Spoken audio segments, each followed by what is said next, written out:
in your spiritual journey, have you ever felt that something's missing?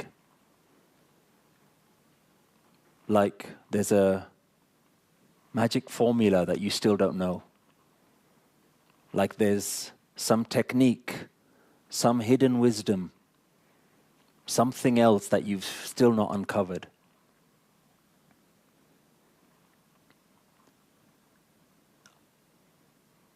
The reason that I'm here today is I want to help fill that gap for you. And I want to share with you something that happened to me once. I was sitting in the Gurdwara, which for those who are not familiar with it is the Sikh place of worship, a temple you might call it. And I was listening to kirtan, songs of praise. And my mind was euphoric. I had this experience of total elation. I felt so blissful in that Gurdwara, listening to that kirtan. And a question came into my mind. Why can't I feel like this all the time? Has anyone had that experience? Why am I experiencing something so profound here, but my day-to-day life doesn't feel like this? What's missing? What's that missing link? That's what I want to share with you today. What I've uncovered, I want to share with you. But first, I want to ask you, take a moment to think, why are you here today? And feel free to just, when you've got an answer, to shout an answer out. What are you looking for from today? Have a little think and let me know. Why are you here?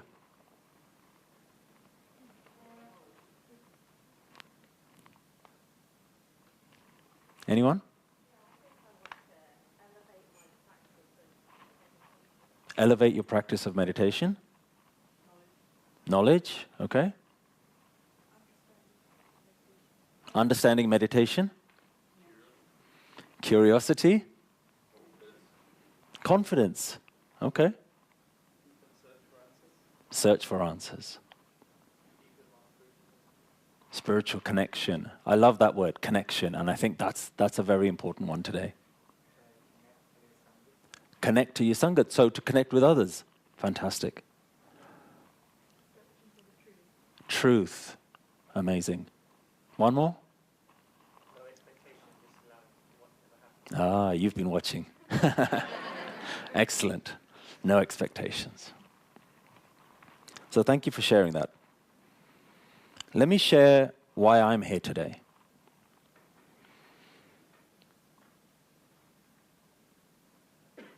There's one reason why I'm here.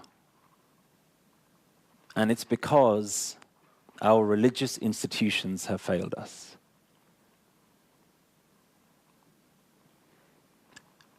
Regardless of which religion you belong to, all religions started with the intention to connect people to the truth, the higher truth. And somewhere down the line, it became about tribalism. Every single religion wants you to stay in your religious box and follow the religious practices, wear the religious clothes, say all the right words. And once you do all those things, whether you connect or not is not their problem. Our religious institutions have knowingly or unknowingly completely misguided us. And so there is a truth to humanity.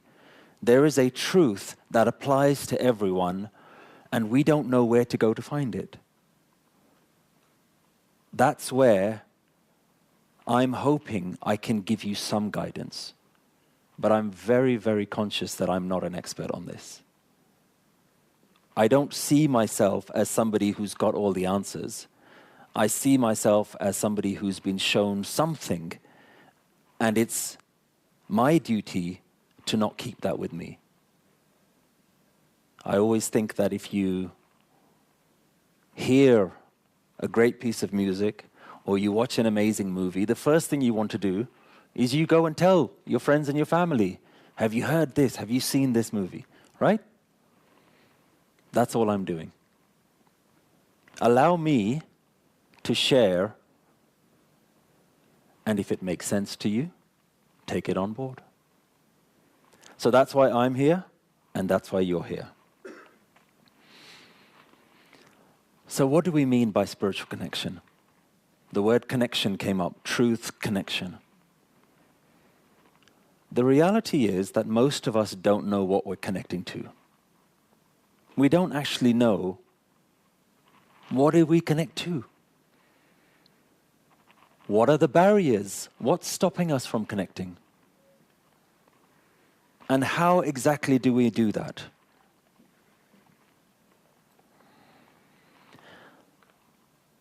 Let's talk about barriers. No matter what your spiritual connection is, there are so many other priorities in life, aren't there? So many other things that take our time, our work, family commitments. It becomes very difficult to prioritize. So how do we connect? What do we connect to? Where do we go to look for answers? What I want to do is I have one verse, one shabad from the Guru Granth Sahib. And I'm going to go through that with you today. The reason I want to do it that way is because I want you to be aware that the wisdom is already out there. But I also understand that it's very difficult to connect to that wisdom, to understand it, to translate it. But before we can try and learn from answers, we must first understand the problem. And the problem is very simple. And the problem is you don't know who you are. And who you think you are has made you miserable. Let me say that again. The problem is you don't know who you are. And who you think you are makes you miserable. Now let's have a think about that. It's all well and good somebody sitting on a stage and saying you don't know who you are. You think, I know everything about myself. I know me. In fact, I know me better than anyone else knows me. Right? But that's not what the masters are talking about. The spiritual masters have all come and said you don't know who you are. So what are they talking about? What do we know about ourselves? If I ask you, if I've never met you, tell me something about yourself, what would you say? If we've never met before, what answer would you give? You'd give your name? Yeah? Job title? Your career? Interest, hobbies? What else? Family, how you're connected to different members of your family. Your religion, that's a big one. Where you're from. Is this who you are? The truth is, we all think this is who we are. We don't actually know. So of course, this is me. This is my name. This is my job. This is my religion. This is my family. This is my background. What else do you want to know about me? And so, when we don't understand the problem, none of your religious books are going to make any sense, because you don't know what you're looking for. It's like me trying to describe something that you have no idea what it is. If I'm giving you instructions on how to bake a cake, and you don't know what flour is, you don't know what an oven is, you don't know what a cake is, what's the point of my instructions? I can give you all the instructions, but you have no idea of what it is that you're trying to solve.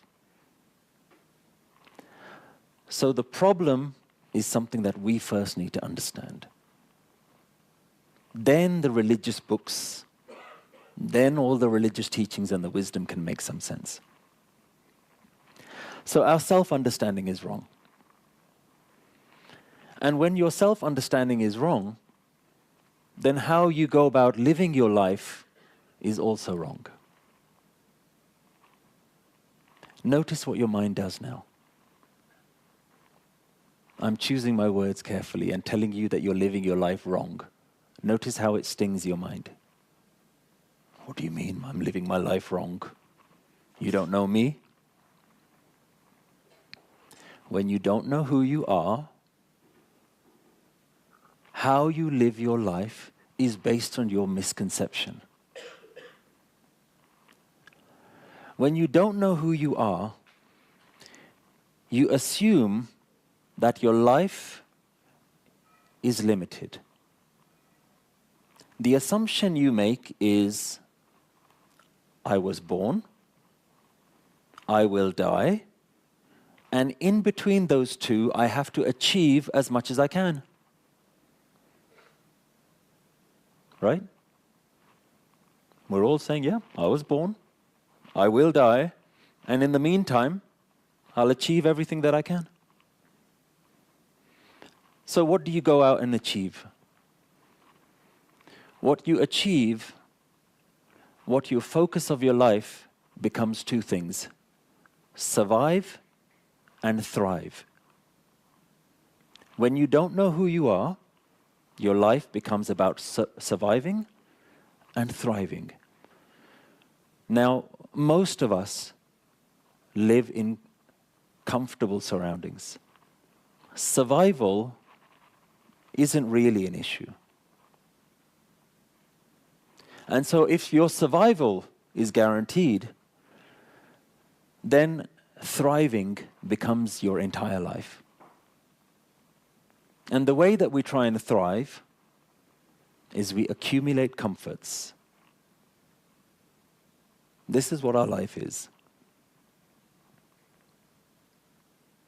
We accumulate friends, family, wealth, career, so that we can spend on having a comfortable life. That becomes your priority in life. And somewhere down the line, someone tells you, but you don't meditate. But you're not being religious enough. You're not doing this and you're not doing that. And so you think, oh, I have to add all those things as well. I already got a big list. Let me add all those things as well. And that's where religious guilt comes in. I don't have time for this. I don't wear the right things. I don't wake up at the right times. Because you've added religion as just another thing to do on your to-do list.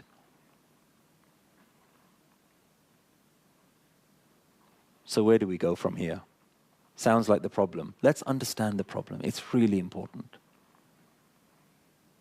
So what are you going to do from this point onwards? Once you've accumulated all your comforts.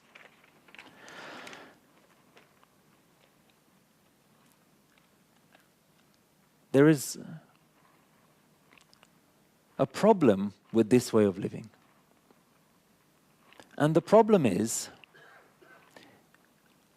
you've assumed that in order to thrive, remember, survive and thrive. Survival's done. In order to thrive, we've been conditioned that happiness is there somewhere. We've all been conditioned that happiness is outside. And then along come these so-called gurus and spiritual masters, and they say, no, no, you've got it all wrong. Happiness is on the inside. You say, oh, that sounds nice. I'll put that up on Instagram. But what does that mean? We haven't fundamentally changed anything. We still need to survive. We still need to thrive. We still need to go to work every day. We need to look after our family members. What does it mean happiness is on the inside? So the language that the spiritual teachers are talking seems to be completely in opposition to how we live our life. Does that make sense? The things that they're talking about sound nice, but it's not practical. So making a spiritual connection needs to be practical, has to be real, has to be applicable to our daily lives. And this is where there's a disconnect. We don't know how to do those things.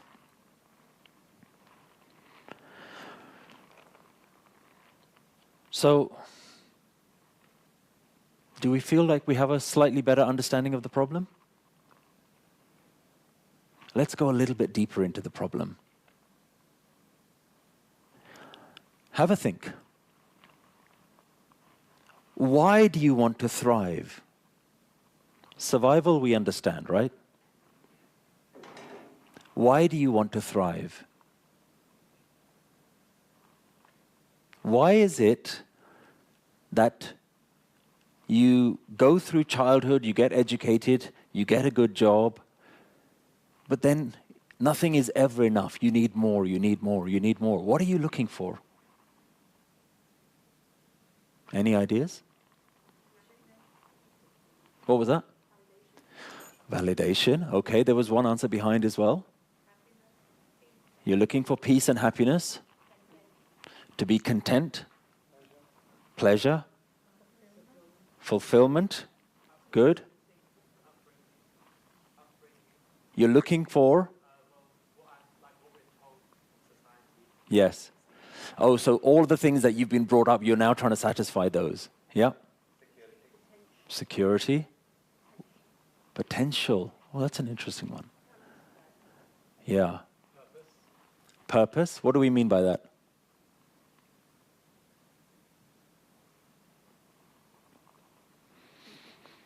Is it the same as potential?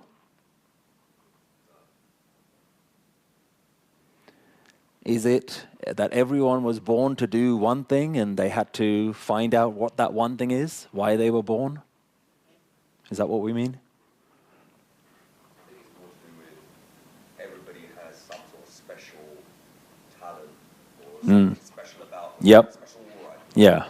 And everybody can share that and help somebody with that. Yeah. That's more. So It's almost like saver. realizing that one thing that makes you unique and then kind of using that to give to the world, making use of your talents in that way. I'm going to suggest something else.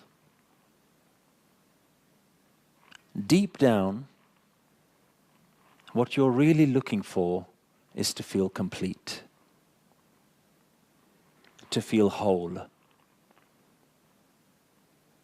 Because you can realize your potential, and you can do it, and you can go out there, and you can find your purpose, and you can serve, but then what? You can make all the money that you want, you can have the family, you can have the big house and all the cars and everything else, and then what? Is it not human nature that after a while those things wear off? And then you want more. What point do you reach where you say, I've got enough? I don't need anything more. Life is done. Perfect. When do you ever reach that point? You don't, right? Is there a relationship between having enough and spirituality? Go back to what you said you were here for with spirituality. What were you looking for? Give me those answers again. Why are you here today? What is that? What are you looking for? Answers, connection. What else? Elevate yourself. Connect with meditation. Peace. What the spiritual masters realized is that there was something going on inside their head that never felt full. always slightly empty. And what they realized was nothing that they did on the outside world solved that problem. Let's be very clear when we talk about spiritual masters. These masters are not just born and fall out of the sky. These masters solved a problem. They realized that nothing that they did on the outside seemed to get rid of this craving for more. So they said, well, everybody is doing that. Maybe there's a different way. Rather than going outside and trying to fill that void with even more, maybe we go inside and we understand the problem. That's where the solution is on the inside, is what they recognized and what they realized to be the solution to their craving. They found a way to make the mind feel whole. Just before we started, I was in another room. I was looking out the window. And on top of this rooftop, there's all of these birds just sitting on top. And I couldn't help but laugh, thinking, why don't they need lectures on spirituality? What are we doing? We see ourselves as the superior race, and they're all just flying about, getting along with their day. And here we are trying to organize seminars and events and trying to understand the mind and spirituality. What's going on? Why are we the only ones that need this? They don't need to be taught anything. So we need to understand the problem.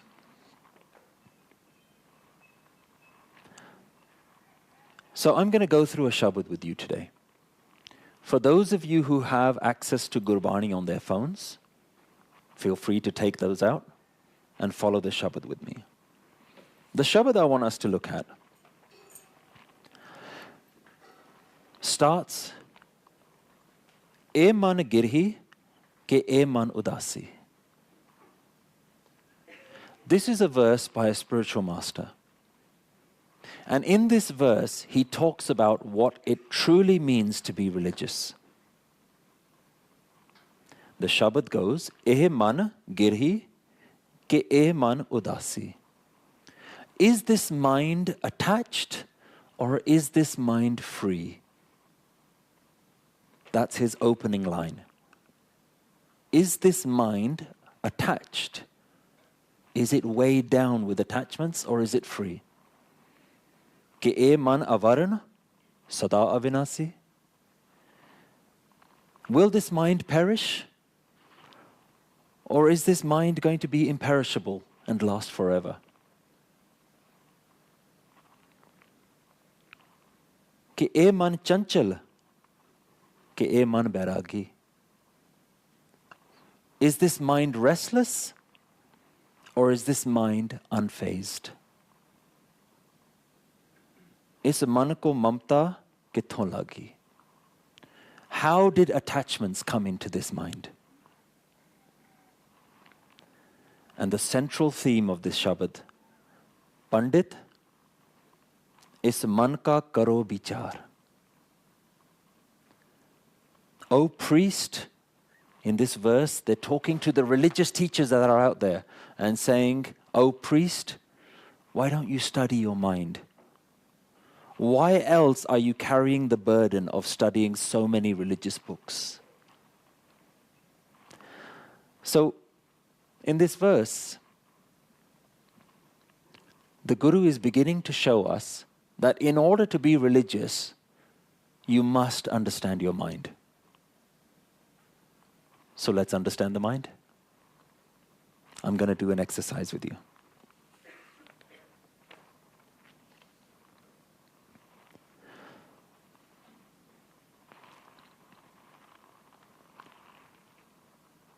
I don't want you to overthink this. I'm going to throw you some questions, some options, and just pick one. Red or blue? Pick one. Okay.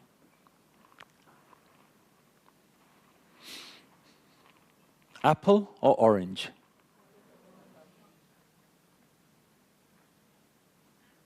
Now this time do it in your mind silently, so you won't influence anyone else. Tea or coffee? This time, close your eyes. Cat or dog?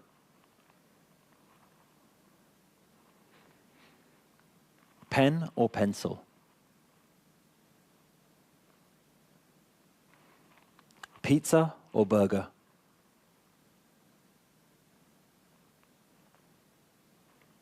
Water or juice?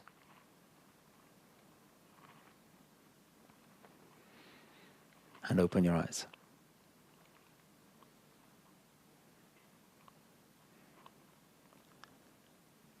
When I asked the question, did you choose an answer every time? Yeah? Red, blue, cat, dog. You chose the answer. This is one of the biggest misconceptions that you have. Remember, we said that in order to be religious, we need to understand our mind. The biggest misconception that you have is that you choose what answer is going to come up. You'll think, wait a minute, if you make a choice, if you give me options, I will choose. Red or blue, I choose red. Cat or dog, I choose dog. Of course, I'm making a choice. Those who have studied the mind have understood one thing. This voice in our head is involuntary.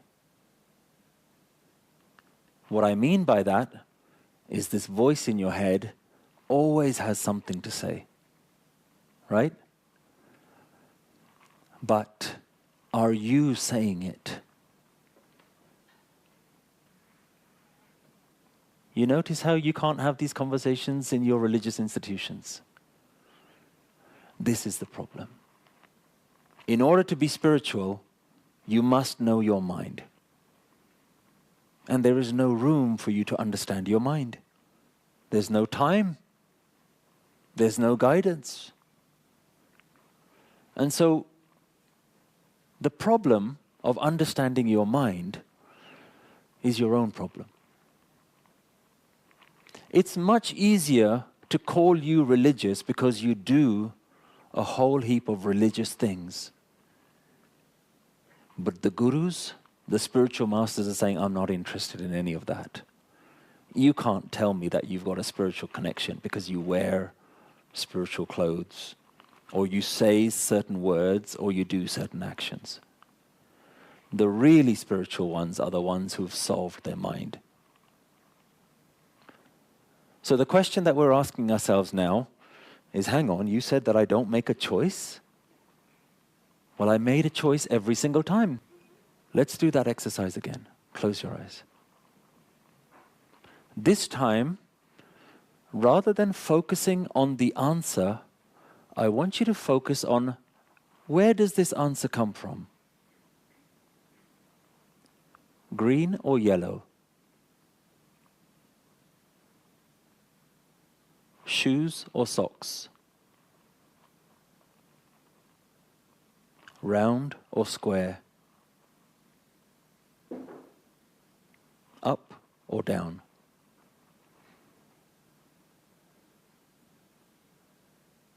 Bring yourself back. Where does the answer come from? It feels like someone is giving you the answer. Does it feel like you make a choice of what the answer is going to be, or do you wait to see what the answer is going to come up? You wait. Say again? It comes to you. Did anyone else get that? Or are you all adamant? No, I made that choice. Such a simple exercise, right? Not come from your experiences. Sure, but it comes to you as opposed to you making a choice. It's a very important difference. Have you found that spiritual teachings are great to learn, but not always easy to apply to your own life? Sometimes we all need a bit of support and guidance from people who know what we're going through and can help us find some answers. The Nanak Naam Facebook group helps you do just that. It's an online community where you can ask any questions about life and get answers from other members of the group. Search for Nanak Naam Community Support and join our free Facebook group today. We can begin to demonstrate the involuntary mind, the mind that just has something to say all the time. I like to think of this mind as a labeling machine. Everything that it hears and sees, it gives a label. You've all done it today. As you're walking around, you're looking and, oh, that person looks nice. That person doesn't look so nice. I'll stay away from that person. Oh, I know that person. Oh, I don't know that person. That person looks like somebody else that I know. Who's doing that?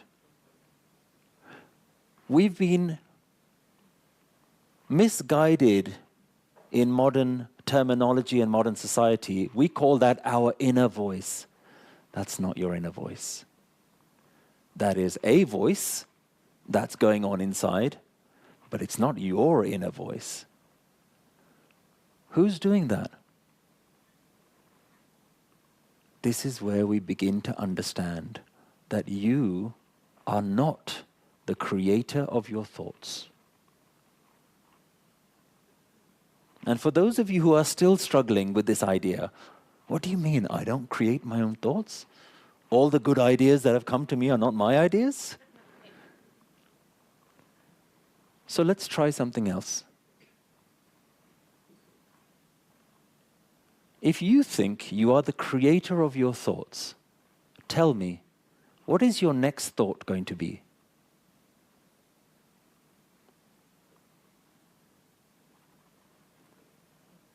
Can you tell me? But if you stop and you observe, okay, I'm the creator of my thoughts.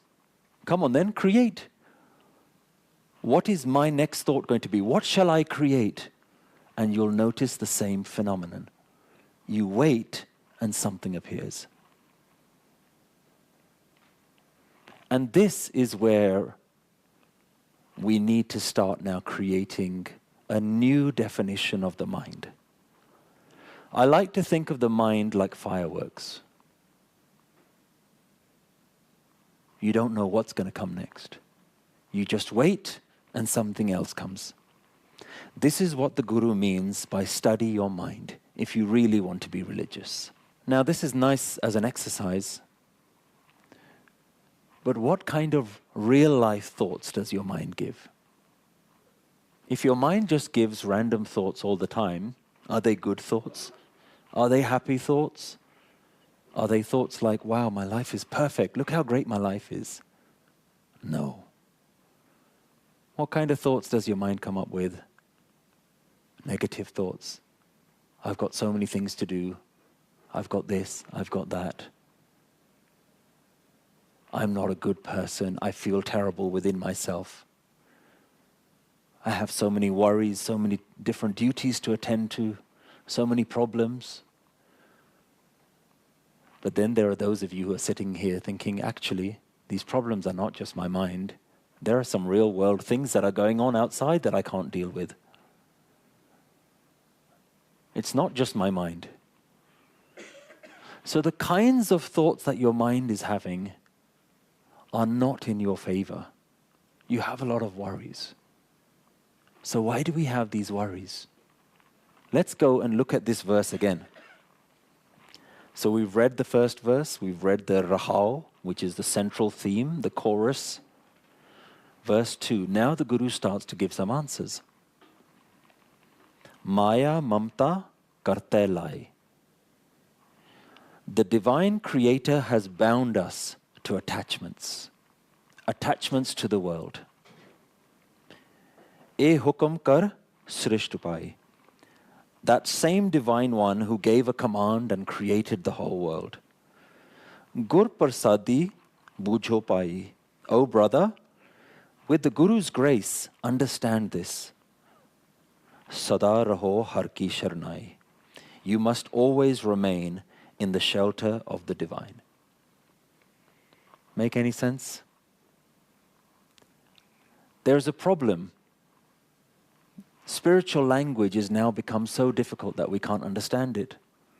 What does that have to do with the first questions around the mind? There's so much codified language, using terminology, using words that we don't understand anymore. So what's the Guru saying? The Guru is saying you have to accept the mind. Phase 1. Remember we started by trying to understand the mind, understand the problem. Why do we feel the way we feel? And when we start to look at solutions, the Guru's first answer is, understand your mind. Just take a moment to accept this is what the mind does. And there's a beautiful wisdom in that. Because if you can't even accept that this is the nature of your mind, then you'll start having internal battles. That's where mental health issues start. Where you're battling with your own mind. So the Guru says, accept your mind and accept the attachments that you have in your life. You have to worry about things. You have things to worry about. You have duties. You have responsibilities. Let's not fight those. How many people are guilty of doing that? I know I can put my hand up. Because we all have this unrealistic expectation. If only all these things get sorted out. Once these things get sorted out, then I'll feel content. It's the if-only list. How many of you have an if-only list? If only this happens. If only my husband or my wife was like this. If only my kids would behave in this way. If only my job was like this or my boss was like this. If only I could win the lottery. That would solve some problems. The if-only list. The Gurus have said, trust me, that if only will never end. There's always going to be another if only. If you're a billionaire and you have a lovely mansion and you have all the lovely cars outside, and then you look at your neighbor and he's got even nicer things, then another if only comes in. If only I had that, or if only my house was bigger than his house. So these things come into our minds. We have this unrealistic view on life that the world has to do all the right things in order for my mind to feel satisfied. I don't have to do anything. You guys all have to do something. The world has to do something. And then we start praying. Because we can't figure out how to do all those things, so we start praying, how do we get all those things right? So accept that your mind will always have attachments. Accept that your mind behaves in these ways. But towards the end, the Guru hints on an answer. And he says, divert your attention to the divine. What does that mean? Let's begin. The third verse. In this verse, the Guru starts to now describe who is a real priest. Remember, this is singing to the priests, to the religious teachers, and telling them this is what real religion is. So pandit jo teha guna ki pand utare. This is a real priest, someone who removes the burden of maya, of attachment. Look at the wording here. Not somebody who gets rid of all of their responsibilities. Somebody who gets rid of the burden of those responsibilities. They're not telling you to go live in a mountain, to join an ashram, to meditate for 24 hours a day. The Guru is saying, those who can free themselves from the burden of the world. Anadin eko naam vakhana, and day and night sings of the Divine One. The name of that divine day and night. Satgur ki o dikhya de le. They take spiritual teachings, the teachings of the Guru. Satgur aage sees tere, and they place their head or their mind as an offering in front of this true wisdom. One who is always removed, always detached, and remains in emptiness. There's a beautiful word here used, nirvana. Sada alag rahe nirban. It's a Buddhist word. And it means the experience of a candle being extinguished. That is what we must do with our mind. You know that moment where you blow the candle out and that candle just disappears? The flame disappears? One who is able to enter that emptiness in their mind. So Pandit Darge Parvan. This is the truly spiritual priest who is accepted. This is what is accepted as a real priest. What does that mean? What does all this language mean? Remember how I said the problem is you don't know who you are, and who you think you are makes you miserable? The solution is, if you change your mind, you will change the world. Change your mind. This is now where Guru Nanak's technique of spirituality differs from what you might have heard from other spiritual traditions. A lot of the world is now talking about mindfulness. Have you heard that phrase, mindfulness? Let me tell you what the word mindfulness means. It means non-judgmental observation of thoughts. It's a beautiful technique.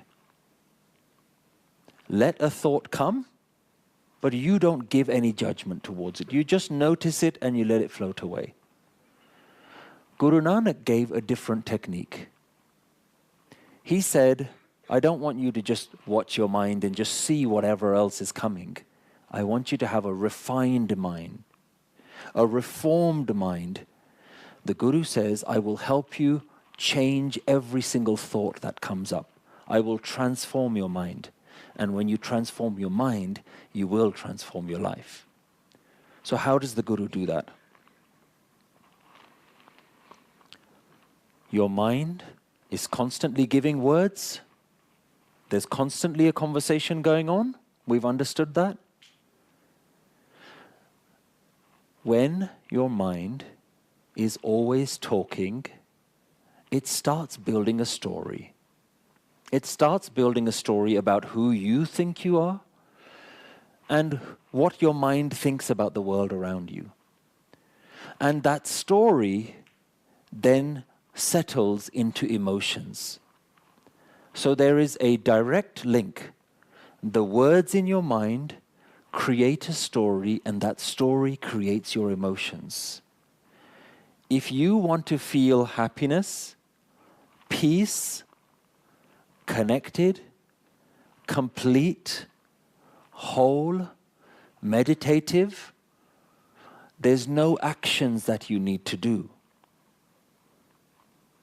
Change your words and it'll change your emotions. Change the words that are going on in your mind. And this goes back to the realization that I had when I was sitting in that Gurdwara, having this euphoria. And the answer that I understood was, why am I feeling this right now when I'm singing this kirtan, when I'm singing these divine words? And I understood the only difference between what I'm experiencing now in the Gurdwara and at home is the words are different in my head. Is this starting to make sense? The words that I was singing while I was in the Gurdwara, the songs of praise, were different to the words that I have when I go about my day-to-day lives. This is Guru Nanak's wisdom. the Guru will change the words in your mind. Once you change those words, you will have a fundamentally different and better experience of life. Now, the word naam makes sense. What the Guru is saying is don't just repeat your own story all the time. Actively make a choice to sing the praises of everything that's going on right now. Whatever is happening, can you change and actively practice saying something nice about this moment? Let me give you an example.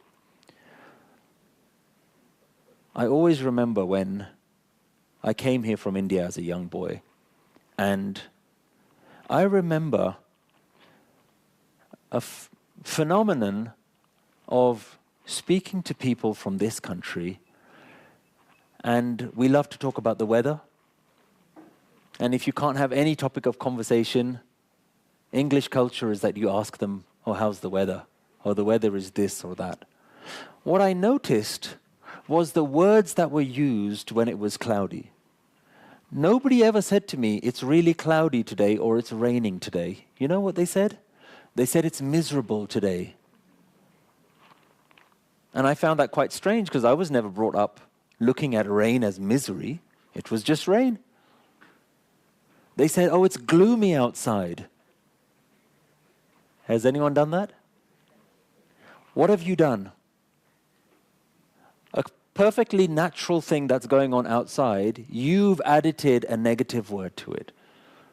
And you'll even notice if you watch the weather on TV, the people reporting the weather are also saying it's going to be miserable today.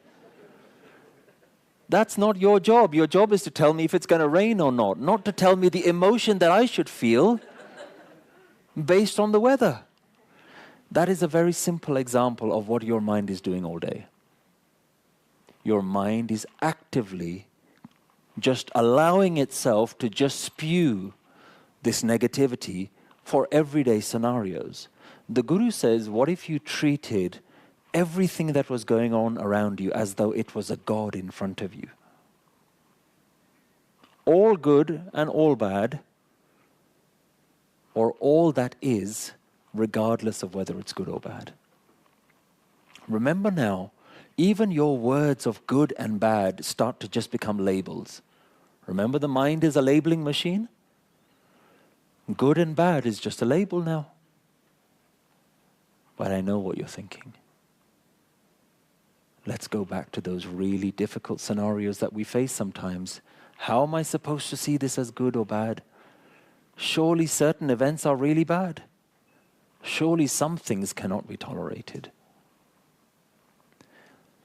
Whether you tolerate them or not, the event has happened. The question now is, what kind of mind do you want to live in now that that event has happened? Not what kind of world do you want to live in, what kind of mind do you want to live in? This is a very simplistic definition of this naam. The word naam is a very complicated subject. But what I'm trying to help you understand is there is a solution. Change your words. Change the words that are going on in your mind. Practice saying better things about each moment. And notice how your life changes. Naam is not God calling. One of the things that we've been missold is like you're just repeating God's name and somehow God is going to come and shine a light on you.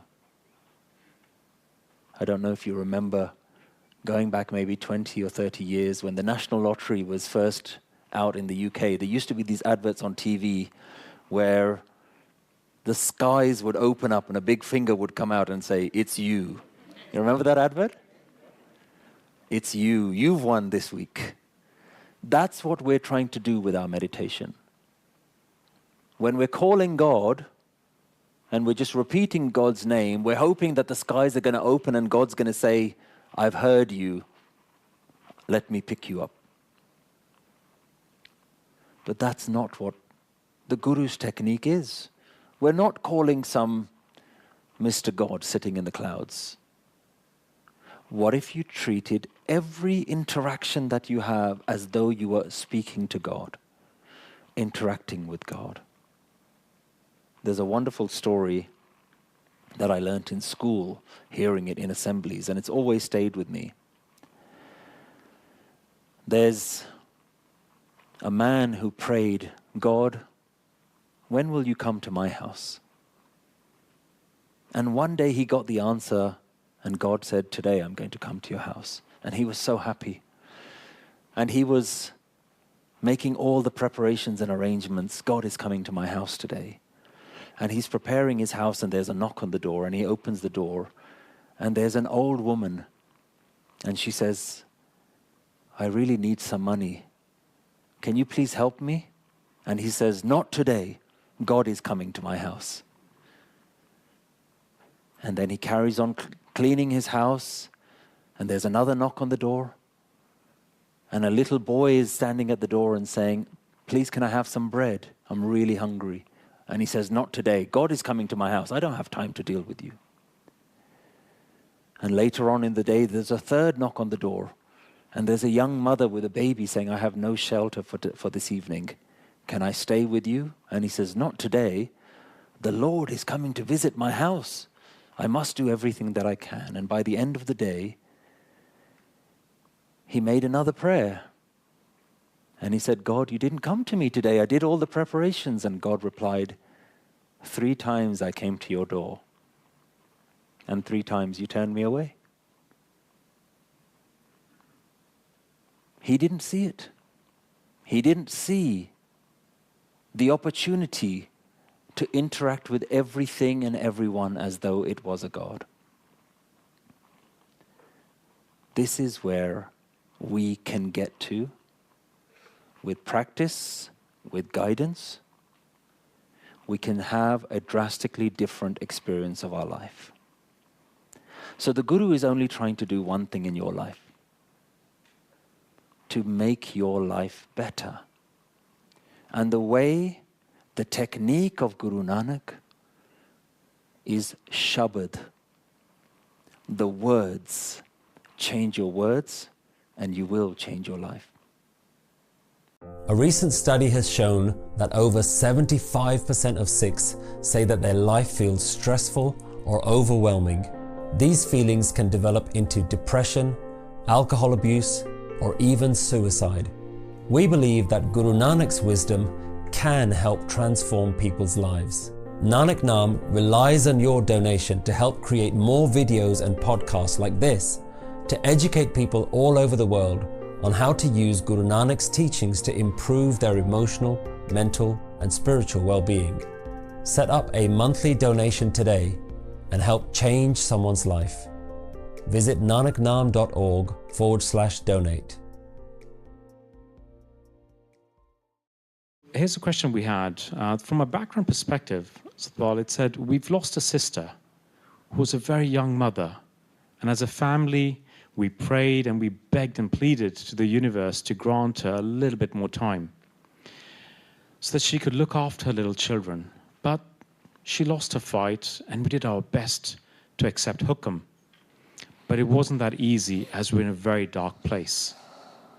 So the question asked is it natural to feel betrayed and let down and forsaken by this very universe whom we're meant to trust?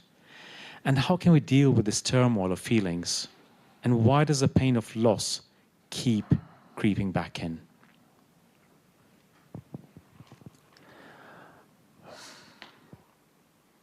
The question around grief and is it natural to feel betrayed by the universe? The simple answer is it's very natural. But the reality is that the universe has never betrayed us. The only thing that has betrayed us is our unrealistic expectations of the universe. To suffer when our loved ones die is because we've created an image in our mind that we should only receive in life but never have to give anything away. It's like expecting the sun to always rise but never set.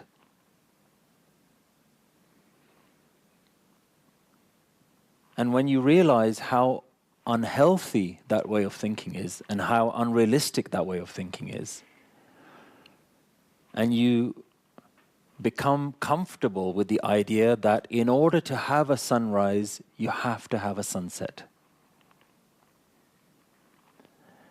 Life and death are part of the universe, and it is nothing to do with being betrayed by the universe, and it is all to do with being betrayed by your thoughts.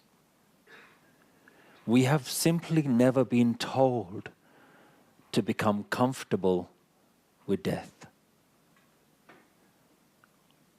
What I love about Guru Nanak's tradition is this is one of the few traditions that does not shy away from the topic of death.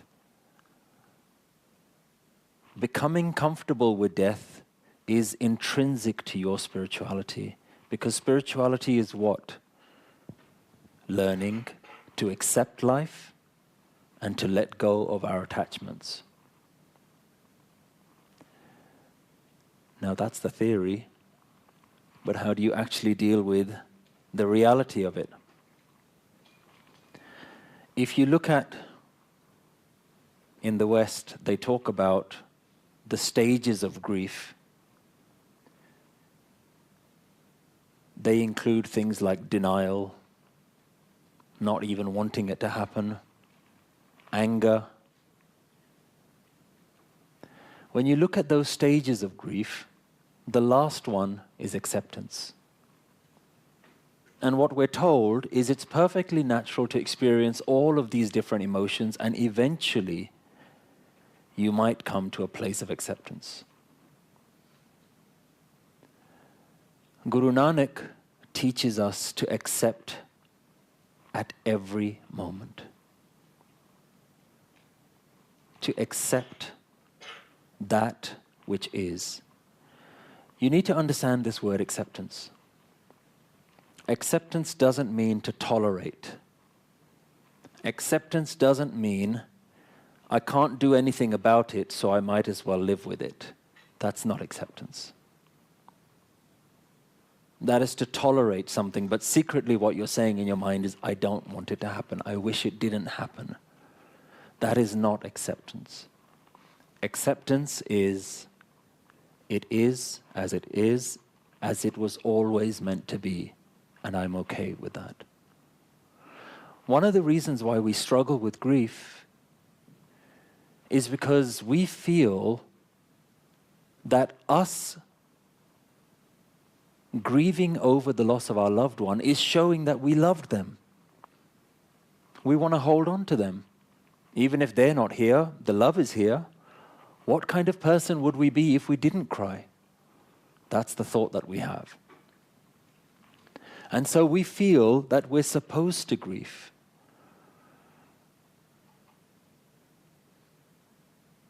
But we're not talking about forgetting your loved ones.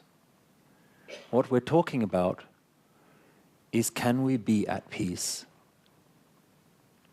And the only thing that gives me comfort when I think about this is, what would my loved one have wanted from me? Would they wanted me? Would they want me to suffer? We have an entire course specifically on grief.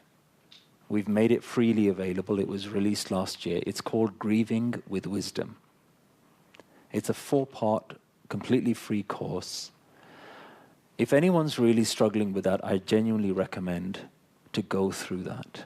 It's a very complex subject, and in a few moments, it's not going to be possible for me to give you all the answers.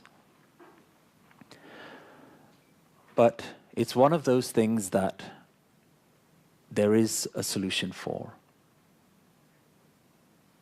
And it's a very difficult subject and a very painful thing to deal with.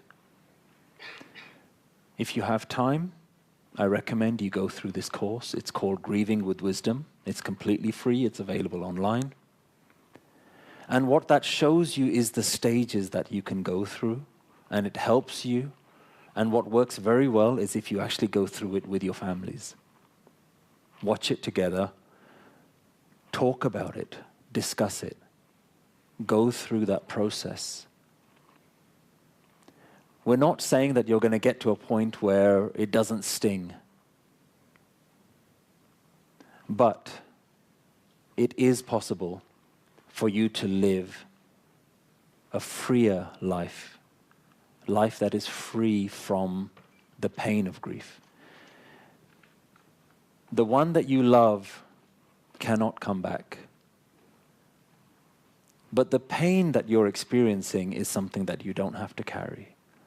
Grief is ultimately the pain. And I hope that whoever is going through grief, that they're able to put the time and effort in that is required. They say that time is the best healer. That's absolutely wrong. Acceptance is the best healer, and we can be shown how to accept our grief. Thank you. And just reflecting on what you said, I remember myself going through some of the earlier courses you did on death. And when my now 8-year-old was, I think, less than a year, we nearly lost her. And it was practicing those things beforehand that when I had to revive her, I was very calm, but I'd accepted at that point that she could pass away. And I did not understand that I seemed to be very comfortable with that. It was then when I realized it was the proactive approach I took in terms of getting comfortable with death. So, and even looking at the grieving course, I can definitely say that there's no better time to get ready for this than now, because it will come. And that's just from a personal experience, so thank you for that. My question is around depression, which I find is not a logical emotion. It's an overwhelming sadness that has no apparent source.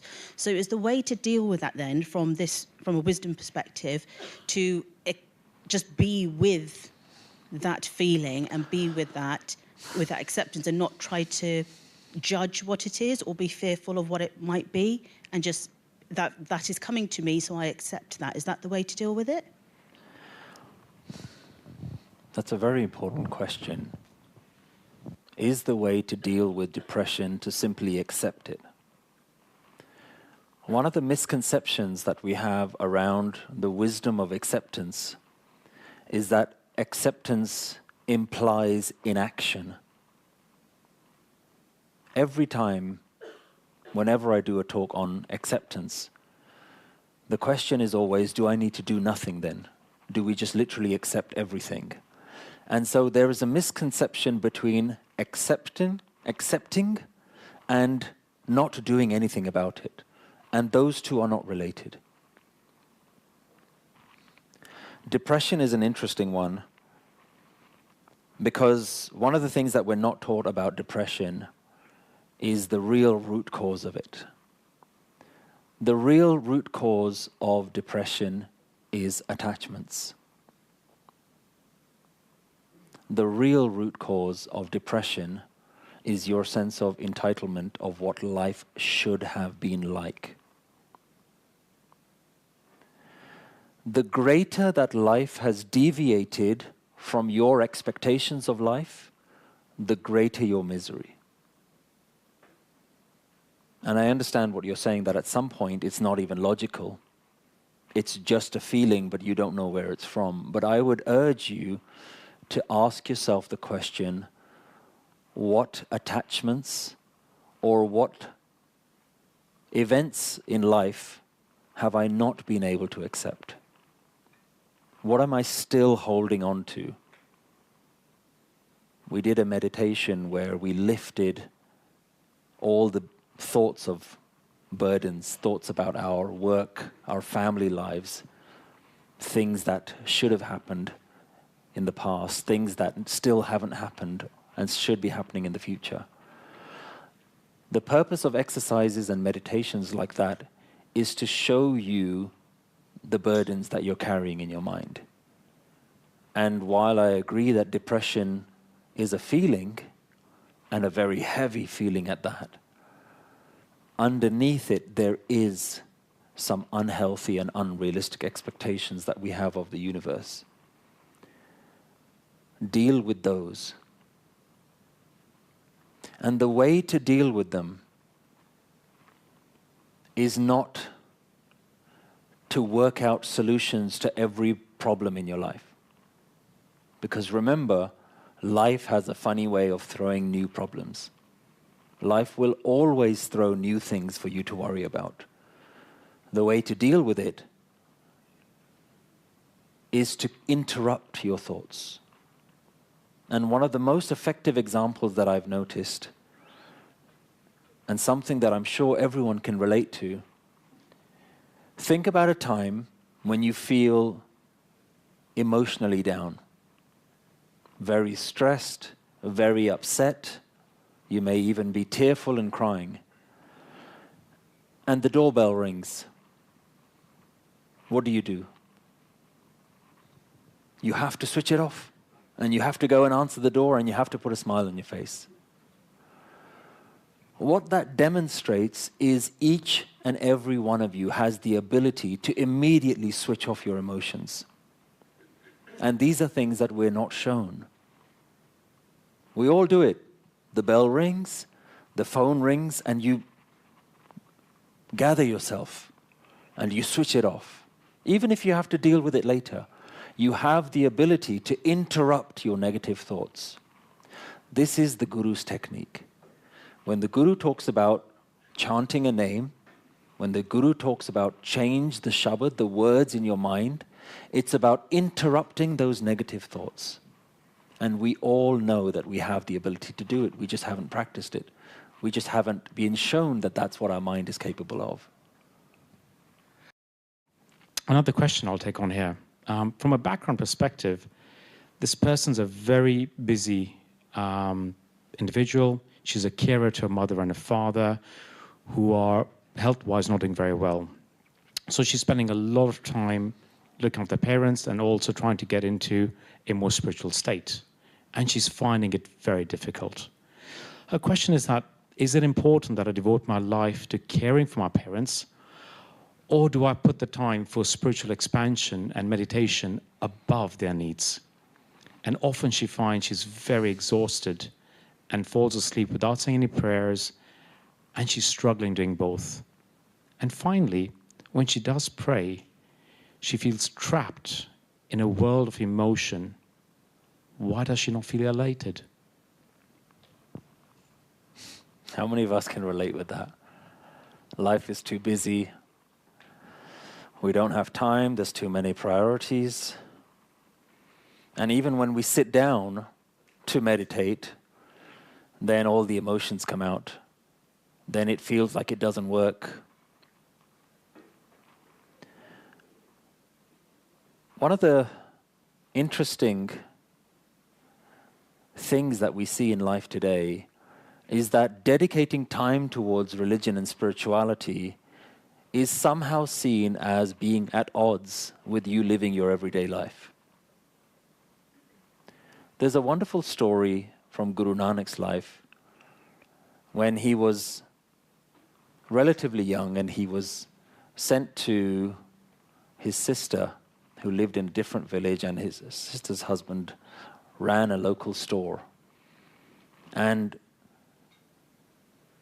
it was essentially Guru Nanak's first job.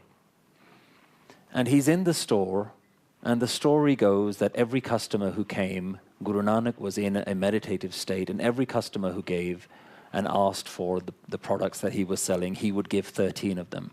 Tera, tera, tera. The number 13 in the Punjabi language is tera. And it also means yours, singing to the divine. Yours, yours, yours. This is yours, this is yours.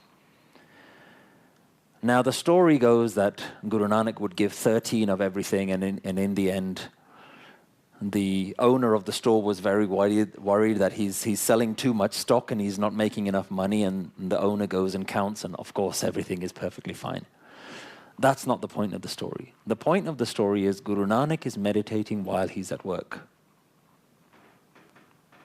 Guru Nanak demonstrated that there is a technique of spirituality which he brings to the world which isn't dependent on you taking time out from your life.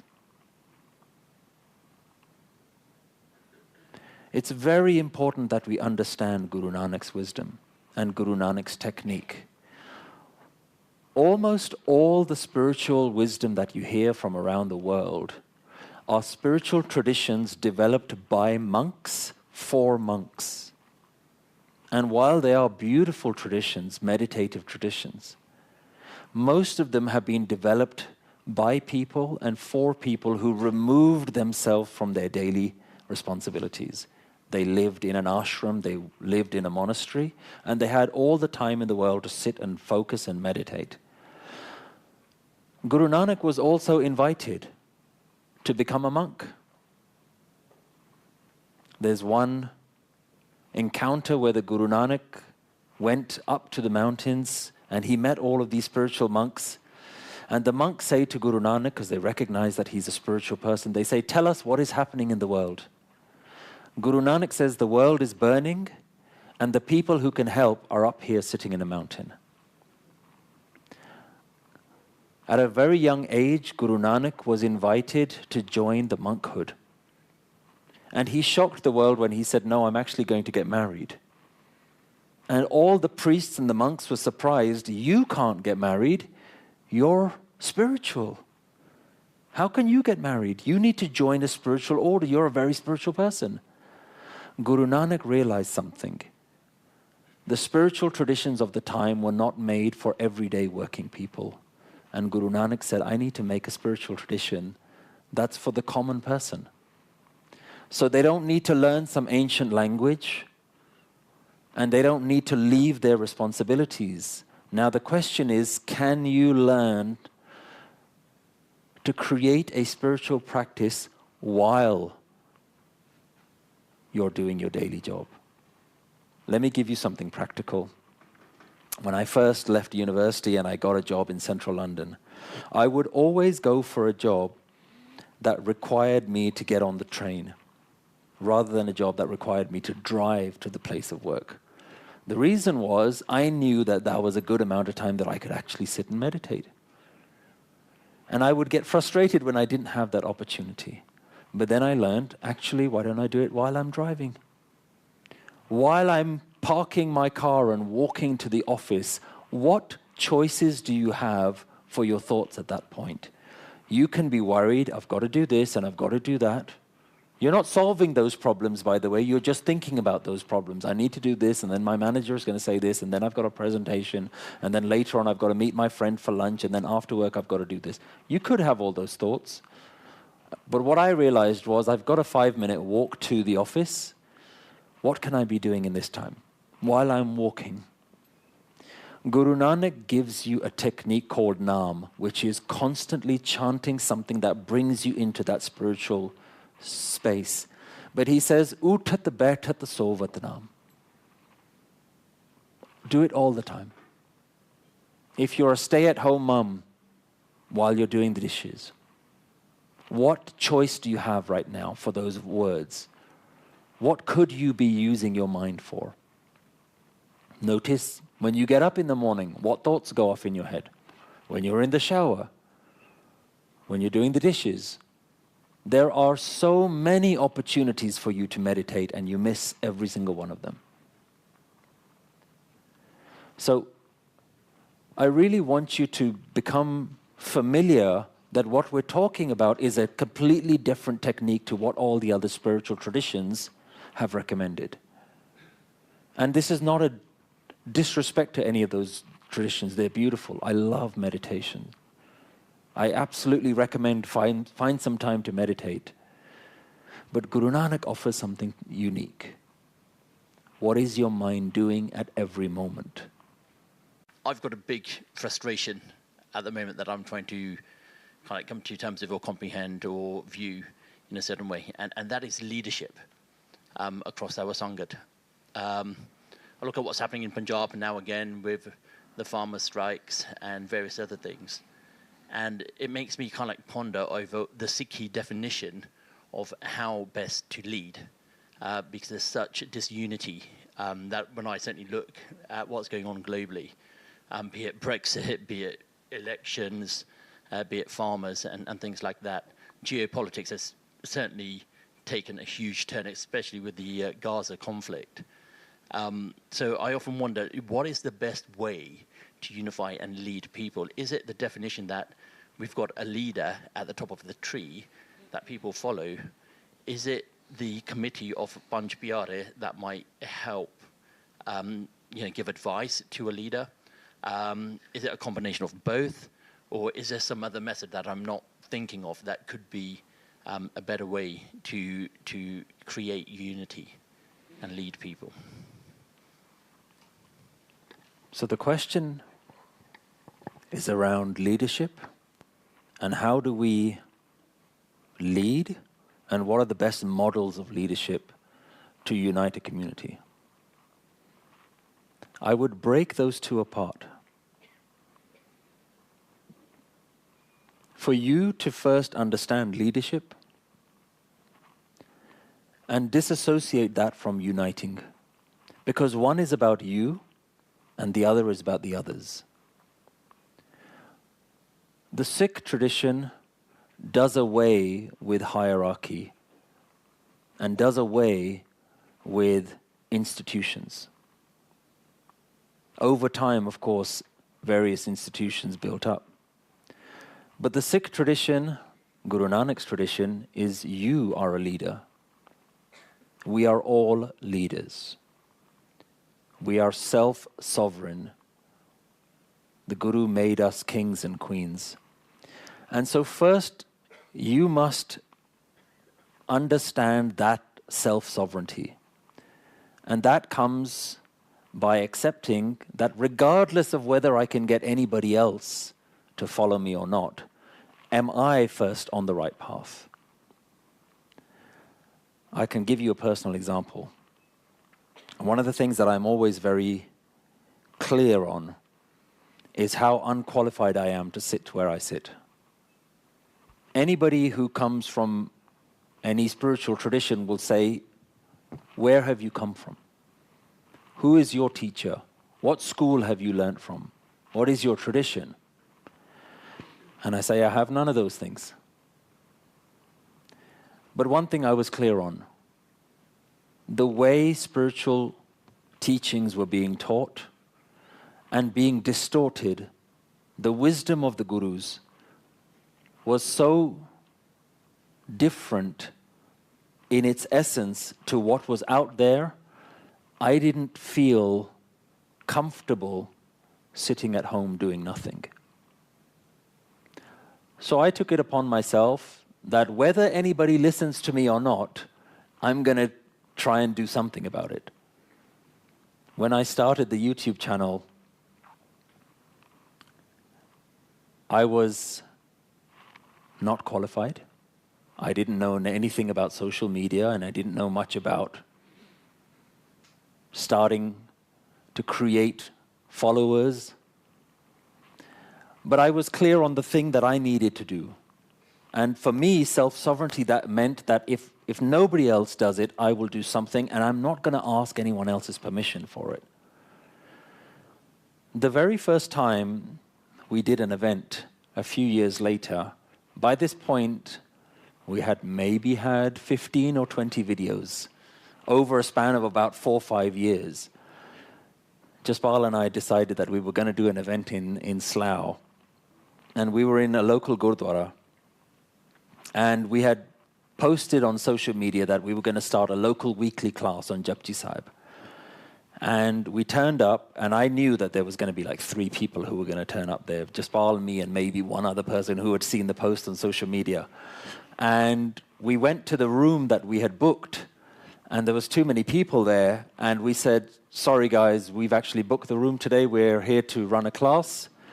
And there was about 50 people there. And we said, what are you guys here for? And they said, we're here for your class. And that was the first time that it genuinely shocked me that why were there 50 people in this room when my genuine expectation was there was going to be 3 people in the room. So I disassociated what I needed to do. If there was 3 people there, I was going to run that class.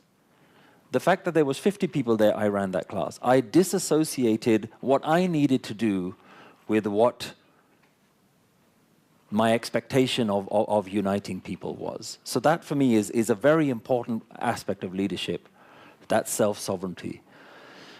We can have a conversation around what's actually going to unite the Panth, but I think creating individual leaders is really the Khalsa way.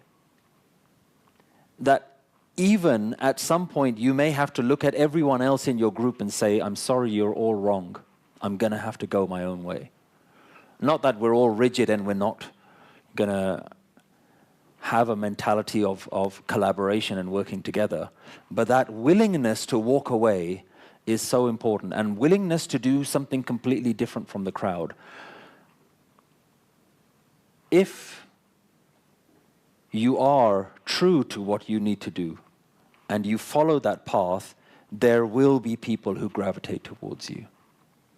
And that's the only form of leadership. And I think maybe I don't have the answer of how to bring a lot of people together, because I don't see myself as a unifying person. Although we have all these wonderful people here in the room today, my goal has not been to gather followers. My goal has been to speak my truth. Speak the truth as Guru Nanak shows it to me. And whoever is out there that needs to hear it will come. The way I do it is even today, when I release any video on YouTube, I've now learned that my job is to create the video and put it on YouTube and press publish. The universe's job is then to go and find out who needs to hear this.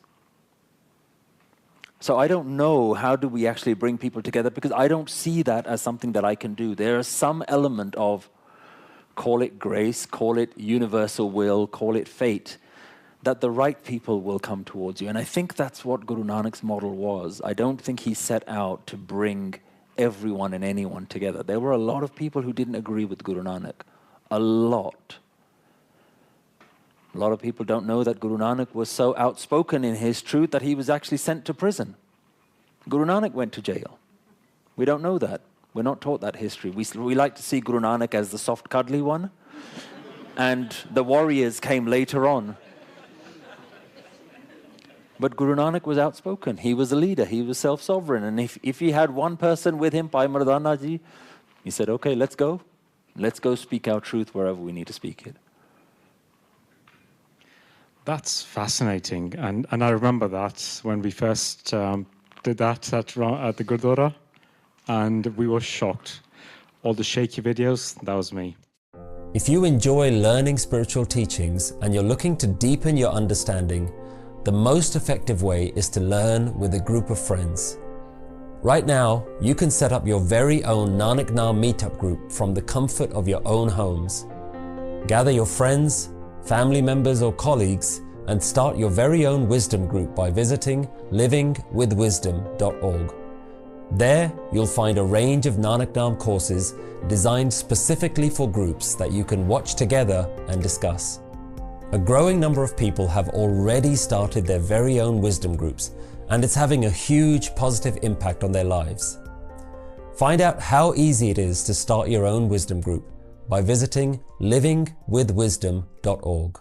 A slightly different question, and one which, speaking to a few of you, has come up a few times. How do you deal with your own spiritual journey when you're married to someone that isn't sure if God exists? For example, growing spiritually together when you're at completely or opposing stages.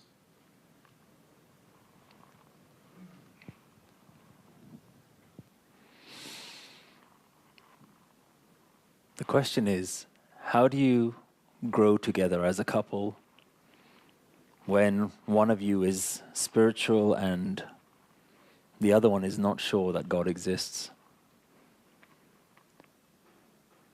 Treat your spirituality as though God doesn't exist.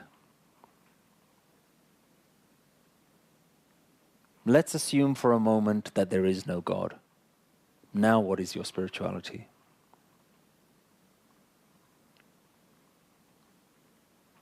For too long, we've had this thing hanging over our head that we have to please some God. For me, it has become very clear that there is no man in the cloud waiting for you.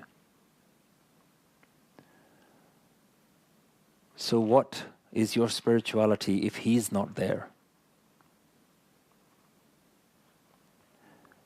Spirituality, as we're beginning to understand, is about your mind. Your mind has to be spiritual. And if you make improving your mind your spirituality, it will have an impact on those around you. If you can demonstrate that you yourself are not being indoctrinated into some cult and you're not being brainwashed, but simply if you can demonstrate, my mind is better, and I wish for you to also have a better mind. That should be the only definition of spirituality. I wanted to ask what you think the physical body, in what sense what relationship the physical body has with the mind, and what your take is on that, and is it important or not? Is there any sort of, I don't know, can you use your physical practice to manipulate your mind or aid your mental state? Do you feel like there is a connection in that, or do we completely disregard that our physical body is just going to perish, so we let it go, and so on and so forth? I just want to know your take on that. Thank you. It's a brilliant question. Can we use our physical bodies to improve the mind? And is there any connection between the two? Our bodies are wonderful things. And what is a body without a mind? And what is a mind without a body? One of the things with the technique of acceptance is not to create an enemy out of anything. Not to create an enemy out of the mind, and not to create an enemy out of the body. Because once you create an enemy out of the mind, then it becomes something that you're constantly battling against. So, when we start to become comfortable with our bodies, when we start to become comfortable with our minds, then you will start to notice that there are practices that you can do. And essentially that is what yoga is all about. Is about your body's connection to the mind. And again, like I say, all of these traditions are beautiful. They're all wonderful traditions. But all of them have their own pitfalls, their own trappings. And creating an attachment to the body and creating an attachment to the mind is the problem that we're trying to solve. So however you do it, whether you go for a jog, sometimes people say, I go for a jog and I feel meditative, it silences my mind. If anyone's ever done yoga and you do a very active session and then at the end they ask you to lie down, you notice that your mind is completely still. All of these practices are not what you need to become dependent on. These practices should become indicators to show you what is really happening in your mind. But real spirituality is not, I feel calm when I do this activity. Because then you become attached to that. Then now you're attached to the yoga class, you're attached to the teacher, the yoga studio. I can only be calm when I do this. So every meditation is good. Every practice is good. Every thing that works for you, do it. And I recommend everyone, there's no one size fits all. The example that I think works very well is if you ask 10 people how to lose weight, they'll give you 10 different answers. None of those answers are wrong. You have to figure out which is the one for you. And you have to be willing to adapt. Sometimes you have time to go for a run. Sometimes you don't, then you manage your diet. Sometimes you can't manage your diet, then you manage how often you eat. So all of these things are fine. Don't hold on to any one practice.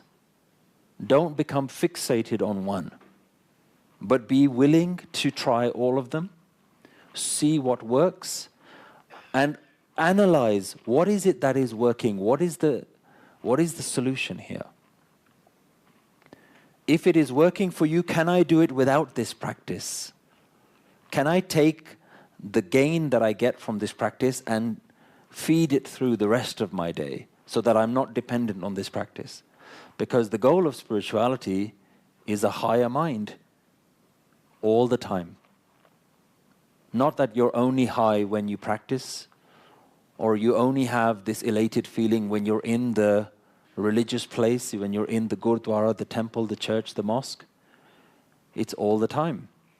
24 hours a day. Now, you can't be doing one activity 24 hours a day, but you can have a higher mind throughout the day.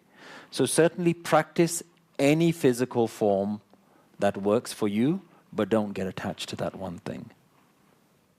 The word Waheguru only appears in Guru Granth Sahib Ji twice, and not in any of the other writings of the Sikh Gurus.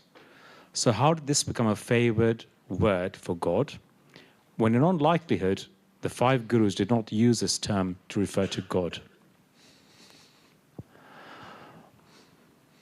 It's certainly something that I've pondered myself. So the question is around, within the Guru Granth Sahib, which is the sacred text of the Sikh tradition, the word Waheguru, it actually appears about 15 or 16 times, depending on the spelling of it.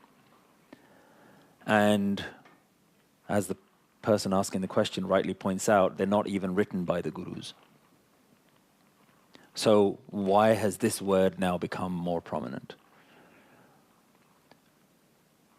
There's 2 ways we can look at answering this question. One is around the history of it, and one is around the practicality of it.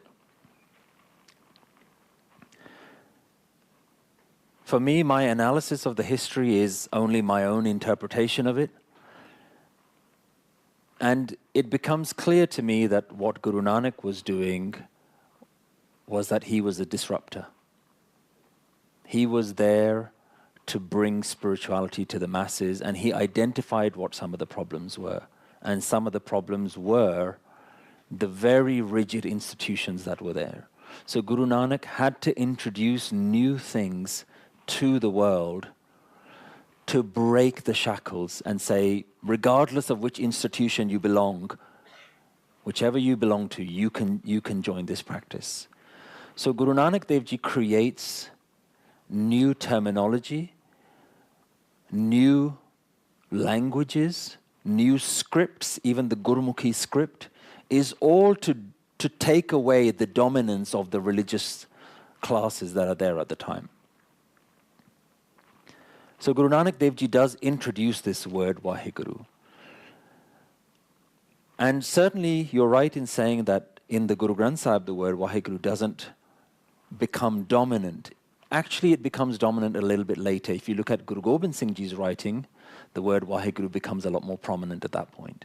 So what's clear is over these 200-300 years history that the words and the institutions of Sikhi are starting to become a little bit more solidified.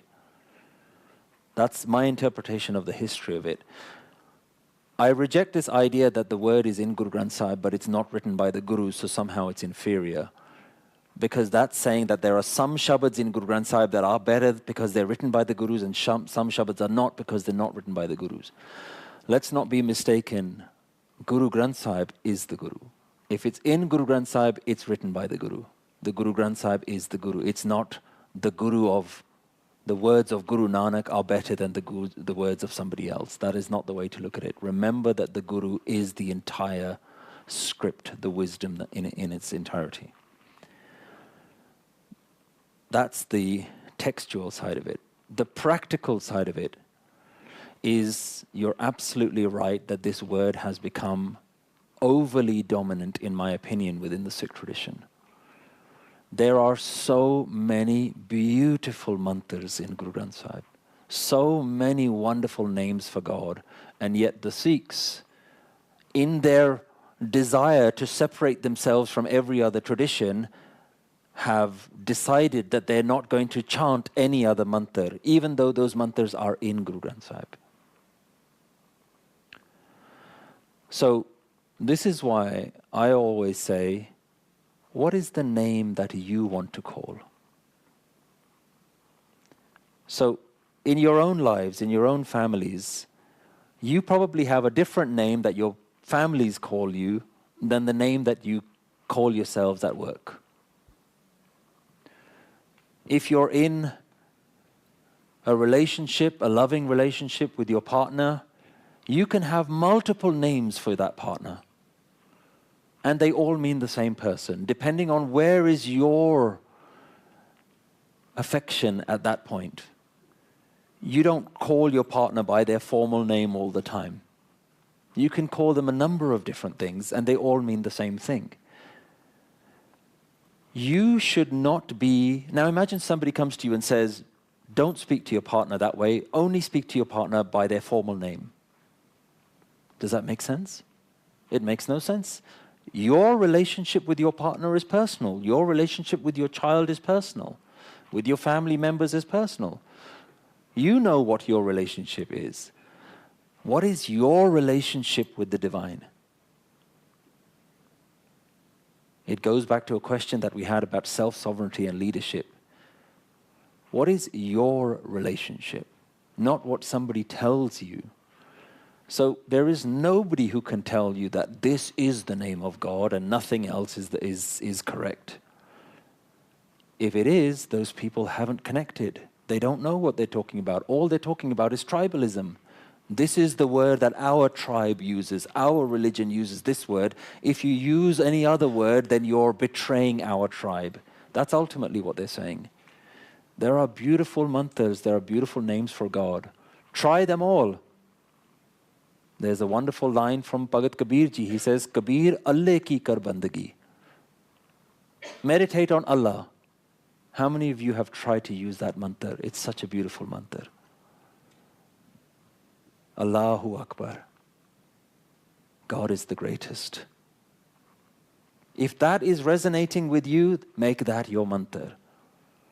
Come up with your own mantra. It is your relationship. And bear in mind, this is blasphemy for the religious classes.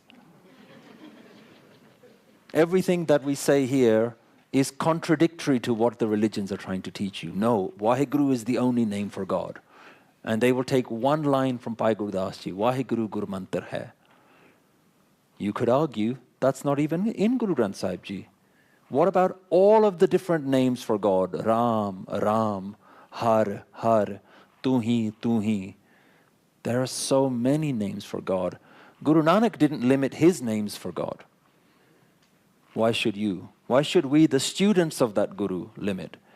So in any tradition, the word Yahweh, I learned something beautiful about the word Yahweh, the old Christian name for God.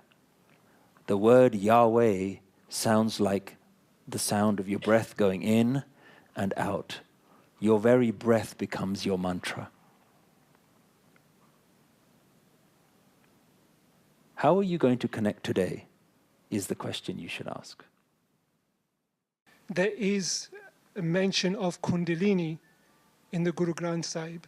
So, and the implication is that our gurus also use this possibly as a tool. So I'm just wondering what your thoughts are around, Kundalini Yoga, especially given that I feel it's connecting me. One of the things you said about the mind, that I'm also interested in Eckhart Tolle. This is a subject, and he mentions about Christianity, about Jesus saying, know yourself. So, the message comes through, across different people who have existed and, try to help people. Yeah. Thank you. That's a good question. The question around, did the Gurus do Kundalini Yoga? Categorically no, they didn't. The reason we know that is because the vast literature that they left us, which teaches us what is their technique. So there may be one reference or two to the word Kundalini, but that is not an implication that they practiced that yoga. Now, having said that, what you learn through a practice like Kundalini Yoga is amazing. So I would recommend anything that gets you out of your everyday mind. Having said that, one of the things that I encourage is once you've tried many different traditions, pick one in order to really take it to the extent that the masters of those traditions want you to go to. You often find people that say, yeah, I tried a bit of Buddhism, and then I did a bit of Zen, and now I'm trying yoga, and then I think I might be a Sufi next, and a bit of this and a bit of that. And it's wonderful to try all those things, but you will never really get to the end goal if you have multiple trainers. And I use the analogy of being an athlete. If you want to reach the peak of your athletic performance, you can't have 5 different trainers. All of them will be good. All those coaches will teach you different techniques. But once they start contradicting each other, because that is their technique to get you there, then what will you do? Then how do you develop? So at some point, you must pick one coach in order to go all the way. And I think that's been something that I've tried. I've tried Zen is a wonderful technique, but it's a very difficult technique as well. And you can't just try a little bit of Zen. It's a very difficult technique, but a wonderful technique nonetheless. Kundalini Yoga is amazing. Besides the controversy and the things that are there. And those are also things that we cannot deny. To me, it does taint the technique when the master himself is at least accused of some heinous acts. One of the things is what has been around and proven itself, what is tried and tested. And that helps me to navigate between some of these New Age spirituality teachers, which over time some controversy or the other does come out, or things that have stood the test of time and have been around for hundreds, if not thousands of years. So maybe that's another way to think about it. What's been around? What's actually proven itself over time? And that's not to say that during Guru Nanak's time, I'm sure there were people who were saying things about him as well. But that's where you have to go and you have to figure out what is working for me, and be very clear in your mind, what does it mean that it's working? So I'll give you a personal example of mine because I'd like to share. I have hugely benefited in my life from the lectures of Rajneesh Osho. Transformed my life. Are there controversies around what he did in his life? Yes, there are. Do I agree with all the things that he did? Absolutely not. But am I able to disassociate the wisdom that I gain from some of the negative things? Yes, I am. And I've always been brought up with this one simple technique in life: take the good and leave the bad behind. And so this is a roundabout way of saying that ultimately you have to decide for yourself what is working, but be clear on the end goal so that you can actually start to make your way there, rather than getting yourself attached that I am only a yogi now, so I'm only going to do this, and attaching yourself to labels. Be flexible. My son asked me about heaven and hell. I couldn't explain to him what we believe. What are your thoughts?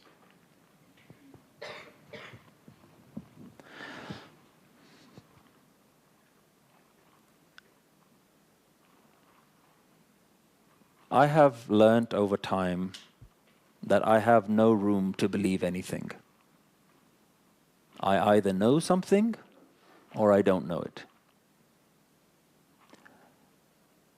If you look at the word belief, if you look it up in a dictionary, it says to put your faith in something that you don't know to be true. To put your faith in something that you don't know to be true. So I can say, I believe in aliens. I don't know that aliens exist, but I believe that aliens exist. I don't know that heaven or hell exists, but I believe. And I realized a long time ago, I can believe whatever I want. But what is truth? What is true? If it is true, can I know it to be true? I don't know what is going to happen to me when this body perishes. I don't know. I don't know where this body came from before. And if I cannot know it, I can't know the experience of the afterlife. I cannot know what my life was like before I was born, so I disregard it. I have no interest in heaven or hell. Nothing in my spiritual practice is dependent on heaven or hell. Whether I go to heaven or whether I go to hell is out of my control. I can do the best that I can here, and it's quite exciting to see what's going to happen next. I don't know. But I also have no interest in heaven or hell. What will I do if I believe heaven is like this, and then I say to somebody, I think heaven is like this, and they say, actually, I think heaven is like that. Now what will you do? You have two different beliefs. The interesting thing is, can you have spirituality without a desire for heaven? Bhagat Kabir Ji says, everybody talks about heaven, I don't know where that heaven is. But I experience heaven when I sit with a group of meditators. When I join in the Sangat with the spiritually enlightened masters, I find heaven there. I'm not interested in the heaven after I die, because I don't know. I cannot know that heaven, but I can know this heaven. So the reality is that there is a heaven and hell that you can experience, and there's a heaven and hell that you cannot experience. The one that is dependent on your body not being here anymore, we're not interested in that, or certainly I'm not. Now the question is, are you in heaven or are you in hell? The truth is, most of us are not living in heaven. The truth is, our mind has become a hell. I like to think about this. Imagine the day that you die and you go up to the pearly gates and a big voice says, your time is over. Your life has come to an end. How did you enjoy heaven? And you turn around and you say, no, I realize that I've just died now. I'm waiting to get into heaven. And the voice turns around and says, I created a beautiful world for you with all the wonderful sights that you can see and all the sounds that you could hear, all the colors that you could experience and all the tastes that you could taste. A world with lakes, mountains, beautiful scenery, all the different types of emotions that you can experience and all the different types of people that you can experience. Every scenario that you can imagine is available there. I created all of that for you, and now you're waiting for another one?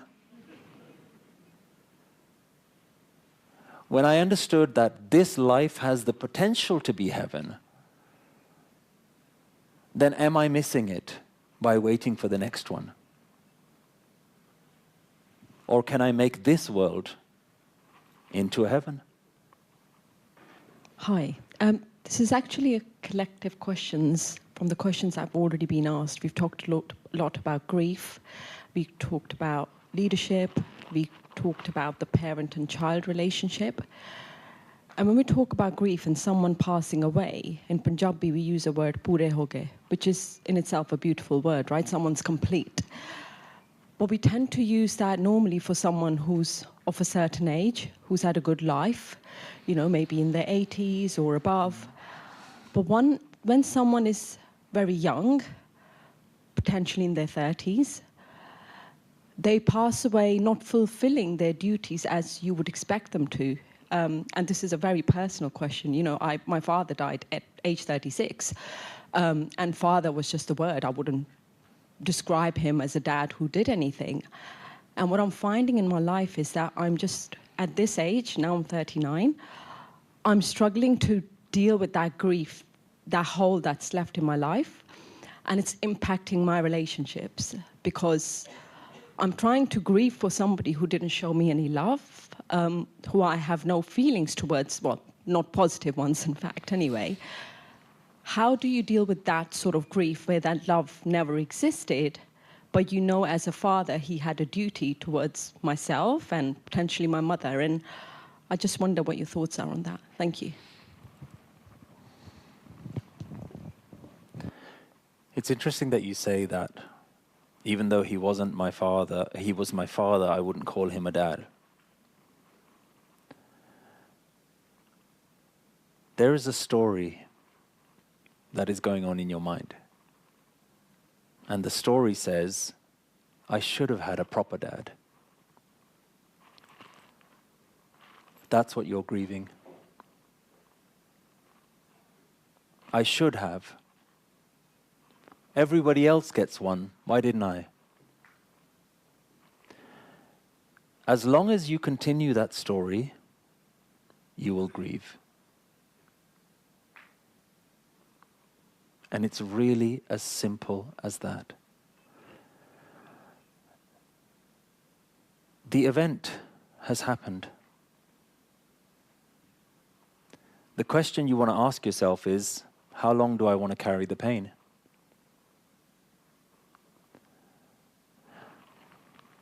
I'm going to use this as an example. Here is the event. If it happened a year ago, it's over there. If it happened 5 years ago, it's over there. If it happened 25 years ago, it's over there. It never goes. It's always there. But that's not where you've left it. Where have you left it? Here. The event has happened. How long do you want to carry the pain? And this works for even the most simplistic of scenarios in life, even everyday traumas. Sometimes you have an argument with someone. After the argument, I should have said that. That's what I should have said. Right? I wish, wait for him to come back in the room. Watch what I'm going to say next, because you're all planned and ready now, right? And he doesn't come back. The most frustrating thing is they come back in the room and they're over it. And you're not. That is a simple example of how we carry on the story long after. Now, it's months have gone by, and the guy walks past the room and say, I still haven't forgotten. And they've gotten over it. What are you doing? Carrying the pain. Carrying the trauma.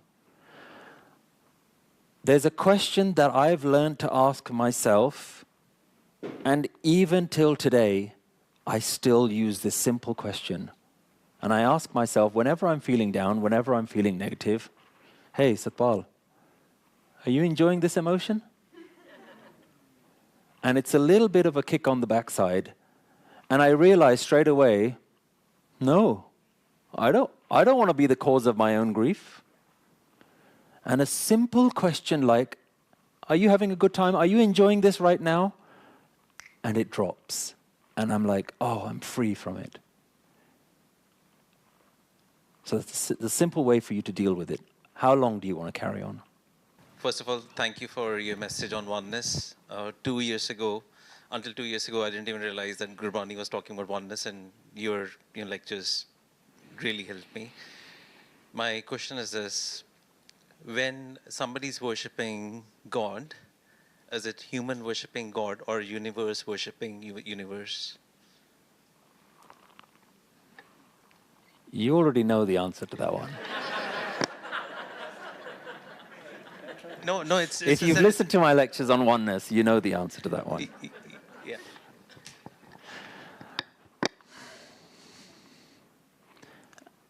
As long as you believe that you are separate from God, your worship is of the small worshipping the large, the wave worshipping the ocean.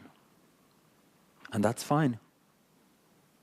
After all, when you're a wave and you realize that you're connected to the ocean, you have this moment of wow and being wonderstruck. Wow, I'm actually a part of this. But a lot of us get stuck there. We're very happy worshipping a God because it retains our self-identity. The wave ultimately becomes the ocean. And that is its own worship. Where the wave dissolves, it loves the ocean so much that it loses itself in the ocean. And most of us are not willing to go that far to let go of ourselves. We want to love God and we want to love the spiritual teachers and the traditions and all the practices, but we want to retain a little bit of ourselves. There's a fear. But when the wave dissolves into the ocean, it doesn't lose the wave, it gains the ocean. When you lose your sense of self, you don't lose, you gain. And what you gain is so much more than what your ego can ever give you. So my question is around hukum. Often when something's happened, it feels that people, spiritual people would say, well, that's hukum. Then when you're making a decision, I get a little bit tripped up by hukum and free will. Do I actually have free will when I'm making a decision? Or actually I have no free will and anything that's, however it's unfolding, is all hukum? Thank you. You haven't left me with a nice easy question at the end. This is a very big subject. And it's not one that is easily understood. The question is, do we have free will? Do we have an element of choice? Or is absolutely everything hukum? The word hukum needs to be understood. Most people think that it is either our free will, or it is God's will, or it is pre-written. So if we do an exercise like I wake up in the morning and I have a choice whether to make myself a cup of tea or a cup of coffee, and I make a cup of tea, was that pre-written? Was that hukum? Did I make the choice or did somebody else make the choice? And we end up in this kind of mental battle, not knowing how to solve that puzzle. Who is doing it? The simple answer is, you and the universe are already one. The universe is acting through you. The universe is not doing things to you, it's doing things through you. And so there is no question of something being pre-written. How can every decision be pre-made? Like there's a book written with everybody's story, and everybody's story has already been written out. And we're simply here to act out the play that's already been written for us.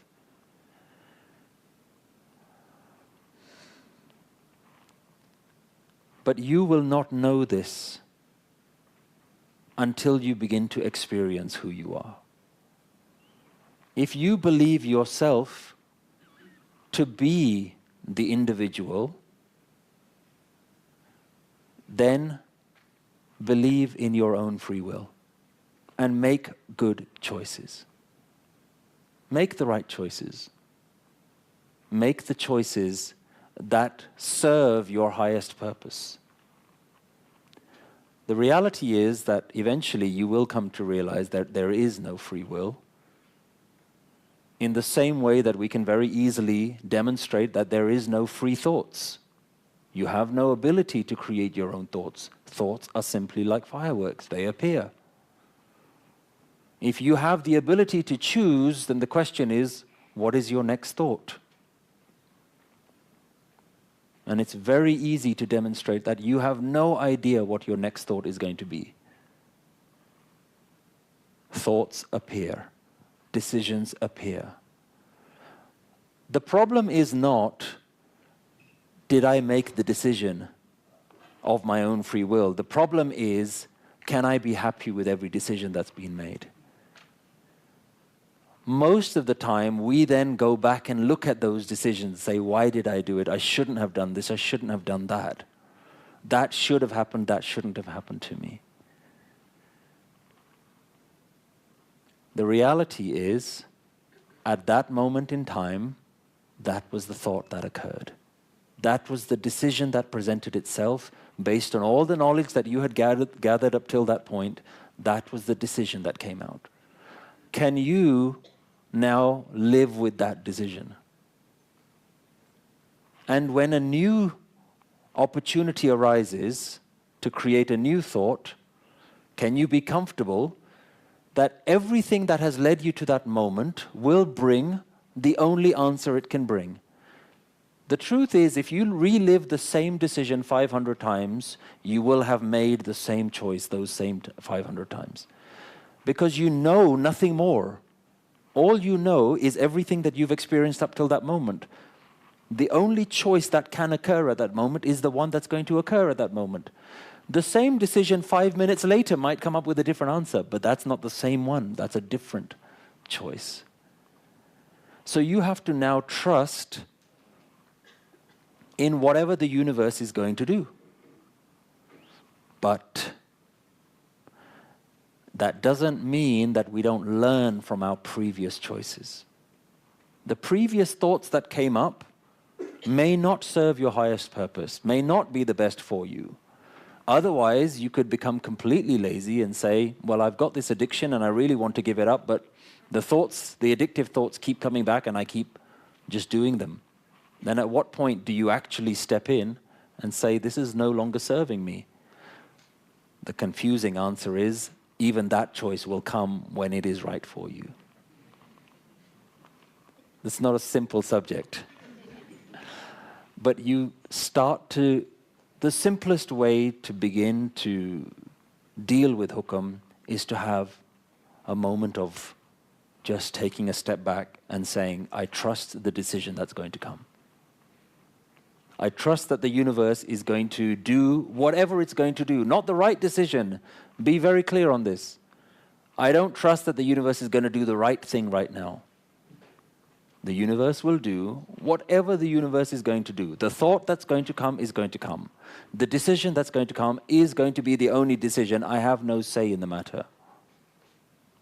And when you can be comfortable with that, the decision-making process of the mind, based on all the things that the universe has done to you, through you, in that moment, then you resign to the idea that you have any control.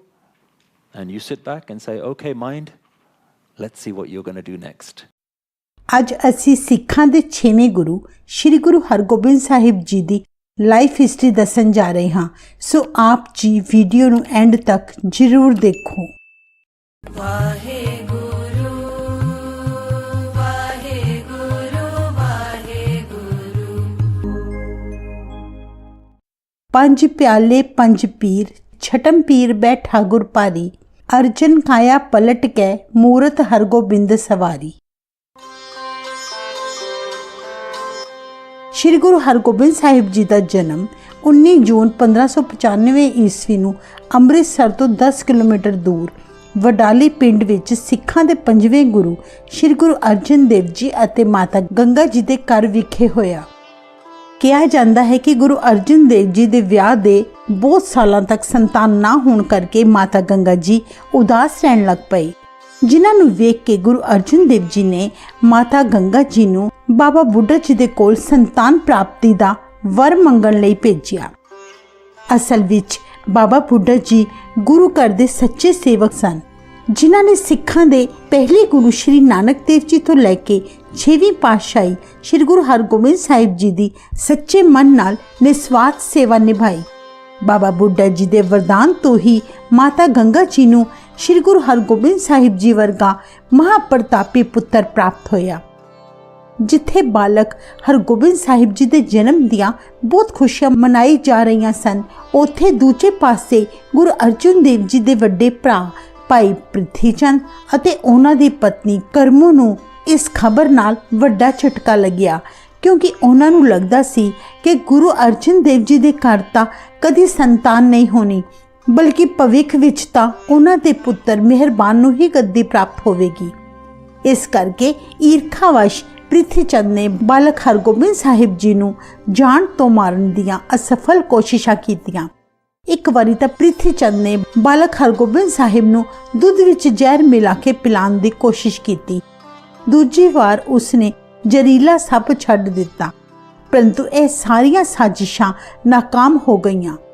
ਬਾਬਾ ਬੁੱਢਾ ਜੀ ਨੇ ਹੀ ਬਚਪਨ ਵਿੱਚ ਬਾਲਕ ਹਰਗੋਬਿੰਦ ਸਾਹਿਬ ਦੀ ਪੜ੍ਹਾਈ ਲਿਖਾਈ ਦੀ ਜ਼ਿੰਮੇਵਾਰੀ ਨਿਭਾਈ ਅਤੇ ਭਾਈ ਗੁਰਦਾਸ ਜੀ ਨੇ ਆਪ ਜੀ ਨੂੰ ਸ਼ਸਤਰ ਵਿਦਿਆ ਵਿੱਚ ਨਿਪੁੰਨ ਕੀਤਾ। ਬਾਬਾ ਬੁੱਢਾ ਜੀ ਨੇ ਬਾਲਕ ਦਾ ਨਾਮ ਰੱਖਿਆ ਹਰਗੋਬਿੰਦ। ਇਤਿਹਾਸ ਵਿੱਚ ਦਰਜ ਹੈ ਕਿ ਸ਼੍ਰੀ ਗੁਰੂ ਅਰਜਨ ਦੇਵ ਜੀ ਗੁਰੂ ਨਾਨਕ ਦੇਵ ਜੀ ਦੇ ਸਿਧਾਂਤਾਂ ਤੇ ਚੱਲਦੇ ਹੋਏ ਸਾਰੇ ਧਰਮਾਂ ਦੇ ਲੋਕਾਂ ਨੂੰ ਬਰਾਬਰ ਸਮਝਦੇ ਸਨ, ਜਿਸ ਕਾਰਨ ਸਾਰੇ ਲੋਕ ਉਹਨਾਂ ਤੋਂ ਬਹੁਤ ਪ੍ਰਭਾਵਿਤ ਸਨ। ਗੁਰੂ ਜੀ ਦੀ ਪ੍ਰਸਿੱਧੀ ਵੱਧਦੀ ਗਈ ਅਤੇ ਹਰ ਕੋਈ ਗੁਰੂ ਅਰਜਨ ਦੇਵ ਜੀ ਨੂੰ ਸੱਚੇ ਪਾਤਸ਼ਾਹ ਕਹਿਣ ਲੱਗ ਪਿਆ। ਜਦੋਂ ਜਹਾਂਗੀਰ ਨੂੰ ਗੁਰੂ ਜੀ ਦੀ ਪ੍ਰਸਿੱਧੀ ਬਾਰੇ ਪਤਾ ਲੱਗਿਆ, ਉਹ ਤਾਂ ਪਹਿਲਾਂ ਤੋਂ ਹੀ ਸਿੱਖ ਗੁਰੂਆਂ ਨਾਲ ਵੈਰ ਰੱਖਦਾ ਸੀ। ਉਹ ਬਹੁਤ ਡਰਿਆ ਪਿਆ ਸੀ ਕਿ ਕਿੱਥੇ ਸਾਰੇ ਸਿੱਖ ਮਿਲ ਕੇ ਪੰਜਾਬ ਤੇ ਕਬਜ਼ਾ ਨਾ ਕਰ ਲੈਣ। ਜੇਕਰ ਇਤਿਹਾਸ ਤੇ ਨਜ਼ਰ ਪਾਈਏ, ਜਹਾਂਗੀਰ ਨੇ ਗੁਰੂ ਹਰਗੋਬਿੰਦ ਸਾਹਿਬ ਜੀ ਦੇ ਪਿਤਾ ਸ਼੍ਰੀ ਗੁਰੂ ਅਰਜਨ ਦੇਵ ਜੀ ਨੂੰ ਕੈਦ ਕਰਨ ਲਈ ਬੇਬੁਨਿਆਦ ਦੋਸ਼ ਲਾਏ ਸਨ, ਜਿਨ੍ਹਾਂ ਵਿੱਚੋਂ ਇੱਕ ਆਰੋਪ ਸੀ ਕਿ ਜਹਾਂਗੀਰ ਦੇ ਪੁੱਤਰ ਖੁਸਰੋ, ਜਿਸ ਦਾ ਆਪਣੇ ਪਿਤਾ ਜਹਾਂਗੀਰ ਦੇ ਨਾਲ ਝਗੜਾ ਚੱਲ ਰਿਹਾ ਸੀ, ਉਸ ਖੁਸਰੋ ਦੀ ਮਦਦ ਕਰਨ ਦਾ ਆਰੋਪ ਗੁਰੂ ਅਰਜਨ ਦੇਵ ਜੀ ਉੱਤੇ ਲਾਇਆ ਗਿਆ। ਇਸ ਕਾਰਨ ਜਹਾਂਗੀਰ ਨੇ ਗੁਰੂ ਅਰਜਨ ਦੇਵ ਜੀ ਨੂੰ ਲਾਹੌਰ ਬੁਲਾ ਕੇ ਕੈਦ ਕਰ ਲਿਆ। ਚੰਦੂ ਸ਼ਾਹ ਜੋ ਜਹਾਂਗੀਰ ਦਾ ਸਲਾਹਕਾਰ ਸੀ, ਉਸਨੇ ਗੁਰੂ ਅਰਜਨ ਦੇਵ ਜੀ ਨੂੰ ਦਰਦਨਾਕ ਤਸੀਹੇ ਦਿੱਤੇ। ਆਪਣਾ ਅੰਤਮ ਸਮਾਂ ਨੇੜੇ ਆਉਂਦਾ ਦੇਖ ਕੇ ਗੁਰੂ ਅਰਜਨ ਦੇਵ ਜੀ ਨੇ ਆਪਣੇ 11 ਸਾਲ ਦੇ ਪੁੱਤਰ ਹਰਗੋਬਿੰਦ ਸਾਹਿਬ ਜੀ ਨੂੰ ਸੁਨੇਹਾ ਭੇਜਿਆ ਕਿ ਉਹ ਪੂਰੀ ਤਰ੍ਹਾਂ ਸ਼ਸਤਰਾਂ ਨੂੰ ਧਾਰਨ ਕਰਕੇ ਹੀ ਗੁਰਗੱਦੀ ਤੇ ਬੈਠਣ ਅਤੇ ਆਪਣੀ ਸਮਰੱਥਾ ਅਨੁਸਾਰ ਫੌਜ ਰੱਖਣ। ਆਪਣੇ ਪਿਤਾ ਜੀ ਦੇ ਹੁਕਮਾਂ ਦੀ ਪਾਲਣਾ ਕਰਦੇ ਹੋਏ ਸ਼੍ਰੀ ਗੁਰੂ ਹਰਗੋਬਿੰਦ ਸਾਹਿਬ ਜੀ 11 ਜੂਨ 1606 ਈਸਵੀ ਨੂੰ ਸਿੱਖਾਂ ਦੇ 6ਵੇਂ ਗੁਰੂ ਬਣੇ।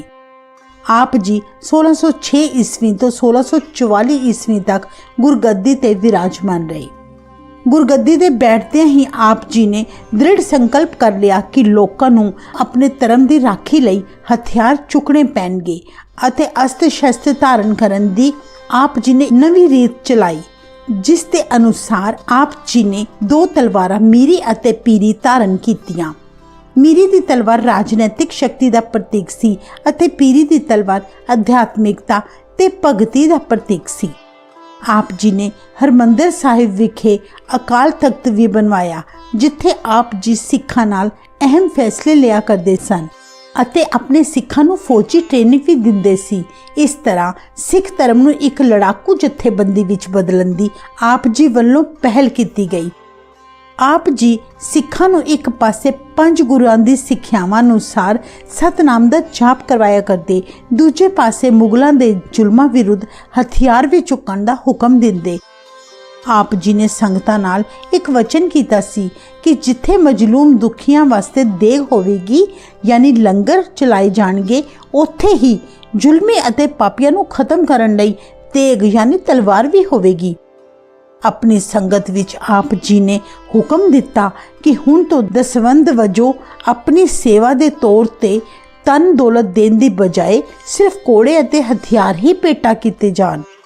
सो इस तरह आप जी दे हुक्म दी पालना करते हुए संगतां ने हथियार अते कोड़े गुरु जी दी सेवा विच भेटां देणियां शुरू कर दित्तियां। इस तरह गुरु जी कोल बहुत सारे शस्त्र अते घोड़े इकट्ठे हो गए। हुण गल करिए गुरु जी दे निजी जीवन बारे।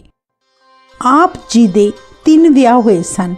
आप जी दा पहला विआह माता दामोदरी जी दे नाल होया, जिन्हां तो आप जी नूं 2 पुत्तर बाबा गुरदत्ता जी ते बाबा अनिराय जी ते एक पुत्री बीबी वीरो जी दी प्राप्ति हुई।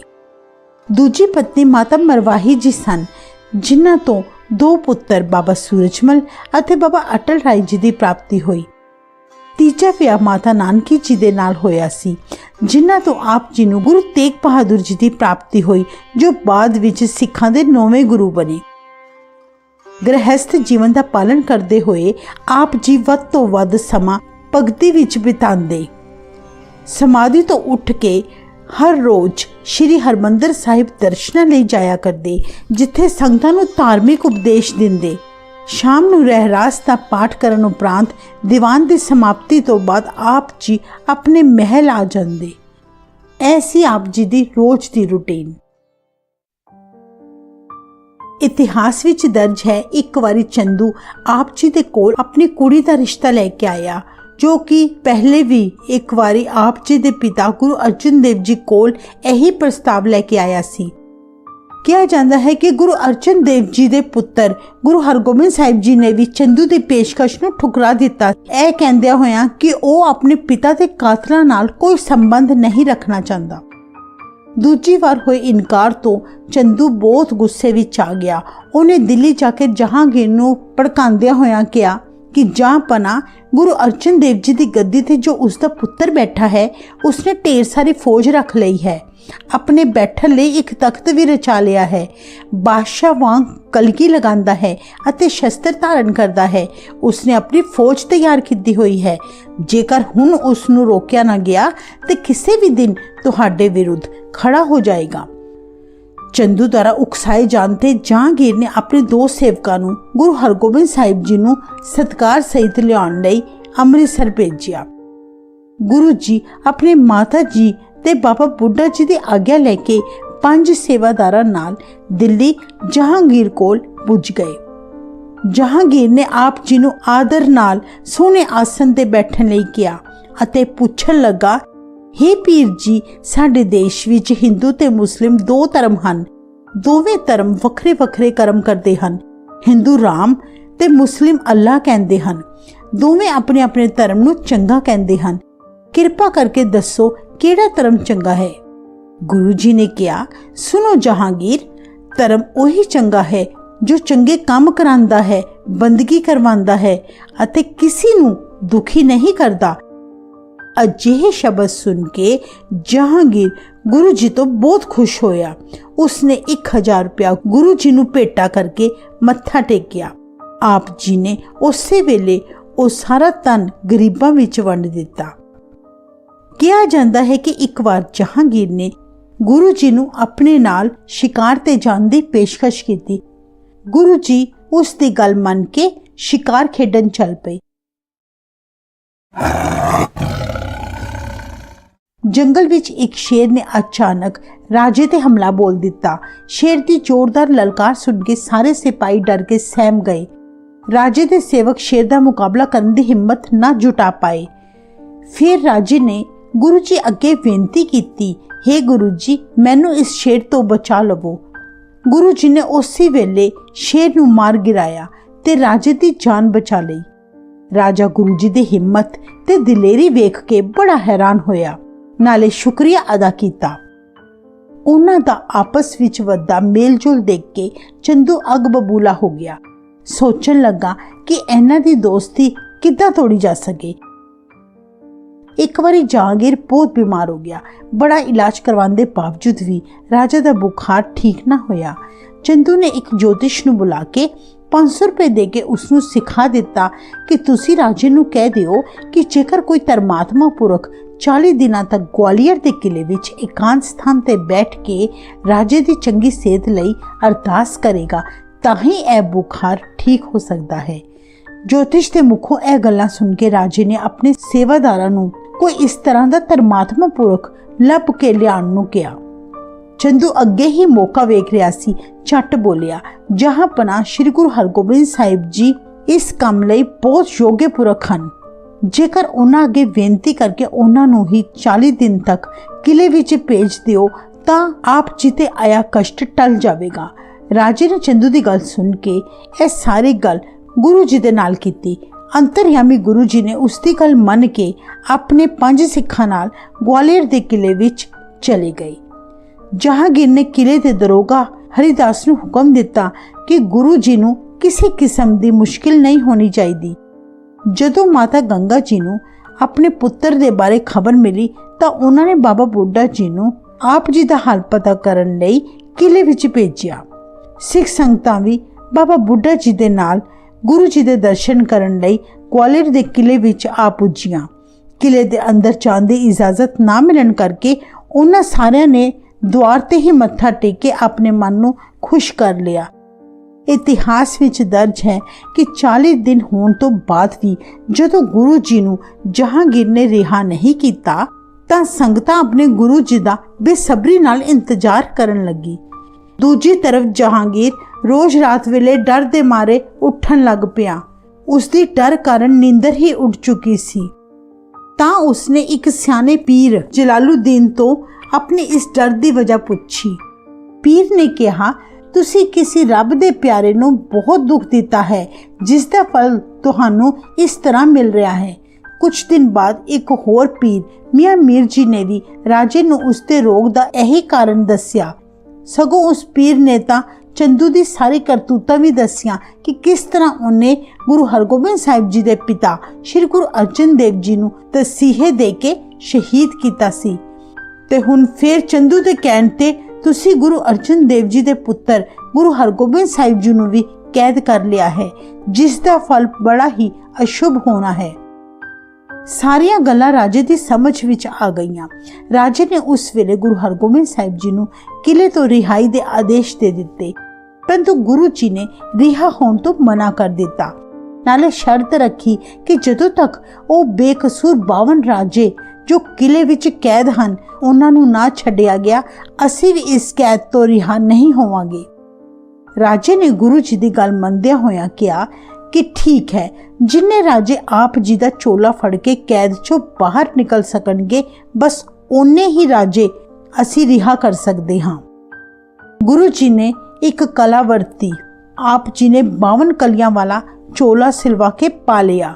ਫਿਰ ਸਾਰੇ 52 ਰਾਜਿਆਂ ਨੇ ਆਪ ਜੀ ਦੇ ਚੋਲੇ ਦੀ ਇੱਕ ਇੱਕ ਕਲੀ ਫੜ ਕੇ ਜਹਾਂਗੀਰ ਦੀ ਕੈਦ ਚੋਂ ਆਜ਼ਾਦ ਹੋ ਗਏ।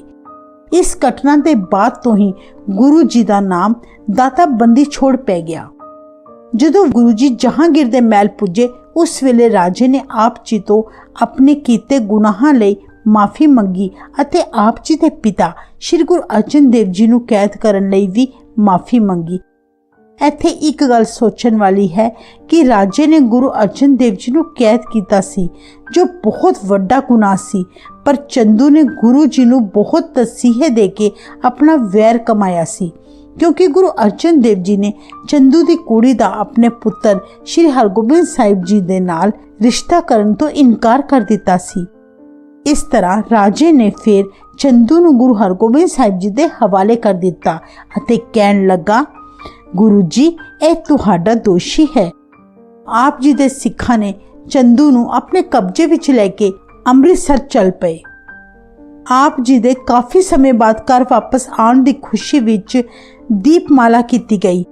ਆਪਣੇ ਪਰਿਵਾਰ ਨਾਲ ਕੁਝ ਸਮੇਂ ਰਹਿ ਕੇ ਆਪ ਜੀ ਆਪਣੇ ਸਿੱਖਾਂ ਨਾਲ ਚੰਦੂ ਨੂੰ ਲੈ ਕੇ ਫਿਰ ਲਾਹੌਰ ਪੁੱਜੇ।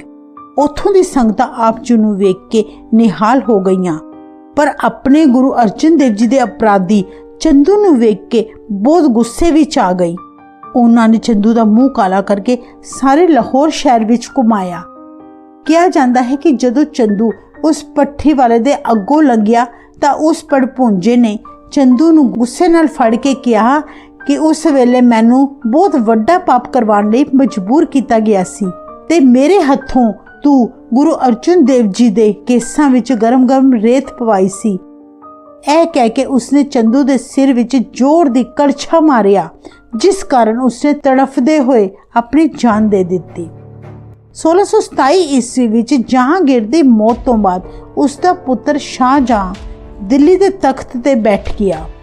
ਕੁਝ ਸਮੇਂ ਤੱਕ ਗੁਰੂ ਜੀ ਨਾਲ ਸ਼ਾਹਜਹਾਂ ਦੇ ਚੰਗੇ ਸੰਬੰਧ ਬਣੇ ਰਹੇ, ਪਰ ਪ੍ਰਿਥੀ ਚੰਦ ਦੇ ਪੁੱਤਰ ਮਿਹਰਬਾਨ ਅਤੇ ਚੰਦੂ ਦੇ ਪੁੱਤਰ ਦੇ ਭੜਕਾਉਣ ਨਾਲ ਸ਼ਾਹਜਹਾਂ ਦਾ ਗੁਰੂ ਜੀ ਪ੍ਰਤੀ ਰਵੱਈਆ ਇੰਨਾ ਕੁ ਬਦਲ ਗਿਆ ਕਿ ਉਸਨੇ ਗੁਰੂ ਜੀ ਦੇ ਵਿਰੁੱਧ ਜੰਗ ਛੇੜ ਦਿੱਤੀ। ਆਪ ਜੀ ਨੇ ਇਸ ਤਰ੍ਹਾਂ ਮੁਗਲਾਂ ਨਾਲ 4 ਜੰਗਾਂ ਲੜੀਆਂ। ਪਹਿਲੀ ਜੰਗ 1634 ਈਸਵੀ ਵਿੱਚ ਅੰਮ੍ਰਿਤਸਰ, ਫਿਰ ਲਹਿਰਾ, ਕਰਤਾਰਪੁਰ ਤੇ ਫਗਵਾੜੇ ਦੀਆਂ ਜੰਗਾਂ ਲੜੀਆਂ।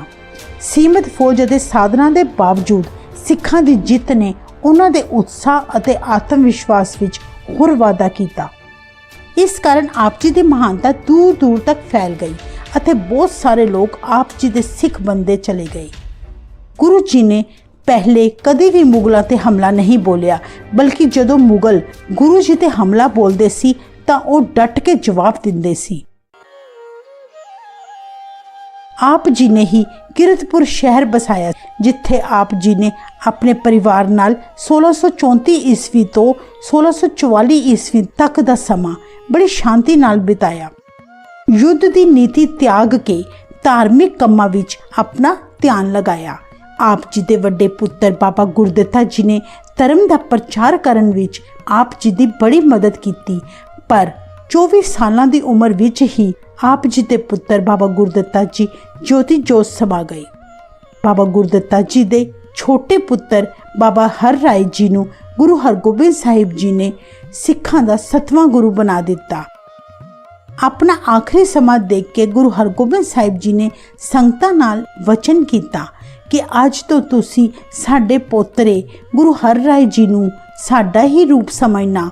ਜੋ ਉਹਨਾਂ ਦੇ ਵਿਰੁੱਧ ਚਲੇਗਾ ਉਸ ਦਾ ਲੋਕ ਤੇ ਪਰਲੋਕ ਵਿਗੜ ਜਾਏਗਾ ਅਤੇ ਉਹ ਸਦਾ ਦੁੱਖ ਭੋਗੇਗਾ।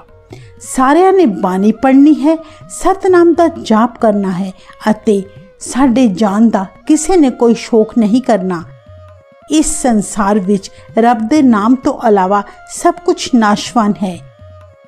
ਐਨੇ ਵਚਨ ਕਹਿ ਕੇ ਗੁਰੂ ਜੀ ਜੋਤੀ ਜੋਤ ਸਮਾ ਗਏ। ਵਾਹਿਗੁਰੂ ਜੀ ਦਾ ਖਾਲਸਾ, वाहेगुरु जी दी फतेह। बड़ी हैरानी होती है जब कबीर जी जैसे महापुरुष के जीवन के बारे में विद्वानों के विचार अलग अलग पढ़ने और सुनने को मिलते हैं। कई विद्वान इन्हें जन्म से जुलाहा मानते हैं, कई इन्हें मुसलमान मानते हैं, कुछ ने तो कबीर जी को ब्राह्मण सिद्ध करने के लिए रामानंद को उनका गुरु बनाने का यत्न किया। कई विद्वानों का कहना है कि कबीर जी अविवाहित ब्राह्मणी की गर्भ से पैदा हुए थे। अगर कबीर जी का जन्म ब्राह्मणी के घर हुआ होता तो वे ये बात अपनी बानी में जरूर लिखते कि मेरा जन्म ब्राह्मण के घर हुआ है। असल में कबीर जी की खुद की लिखी बानी जो श्री गुरु ग्रंथ साहिब जी में दर्ज है, उसके अनुसार कबीर जी का जन्म जुलाहा बिरादरी में हुआ था, क्योंकि कबीर जी ने खुद अपनी बानी में लिखा है, जात जुलाहा मत का धीर, यानी मेरी जात जुलाहा है, मेरा जन्म जुलाहे के घर हुआ है और मैं बुद्धि से धैर्यवान हूँ, मन का दृढ़ हूँ। इसी प्रकार उनके जन्म से संबंधित बानी में एक और प्रमाण मिलता है, कबीर मेरी जात को सबको हंसने हार, बलहार इस जात को जय जप्यो सिरजनहार। कबीर जी का कहना है मेरी जात शूद्र है, यानी मैं जात से जुलाहा हूँ, इसलिए लोग मेरे जात पर हंसते हैं, मेरा मजाक उड़ाते हैं, पर मैं अपनी जात पर गर्व करता हूँ क्योंकि प्रभु ने मुझे इस जात में जन्म दिया और मैंने प्रभु के गीत गाए।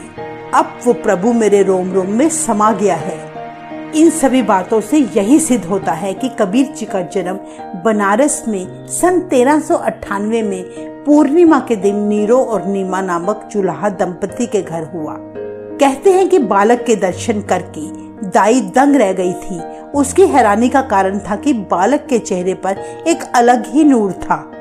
मुसलमान मत अनुसार मौलवी ने घर आकर नाम रखने की रस्म पूरी की। नाम कबीर रखा गया। कबीर का अर्थ है बड़ा। परमात्मा ने पहले से ही उनका नाम बड़ा रखवाया, क्योंकि प्रभु ने उसे बड़ा बनाना था, उसकी शोभा सारे जगत में फैलानी थी। कहते हैं कबीर जी बचपन से ही बड़ों जैसे मस्त रहने लगे।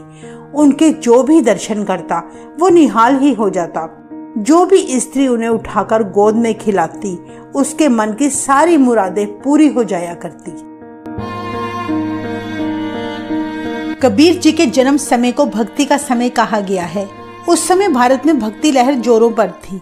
भक्ति लहर के जोरों पर होने का कारण मुसलमानों का हिंदुस्तान में आना और हिंदुओं पर जुल्म करना था। जो भी मुगल बादशाह बनता वही हिंदुओं को मुसलमान बनाने और मंदिरों को तोड़कर उस जगह मस्जिदें बनाने में अपनी अकल, दौलत और शक्ति खर्च किया करता। मुसलमानों के साथ साथ ब्राह्मण जात के लोग भी शूद्र जाति पर बहुत अत्याचार करते थे।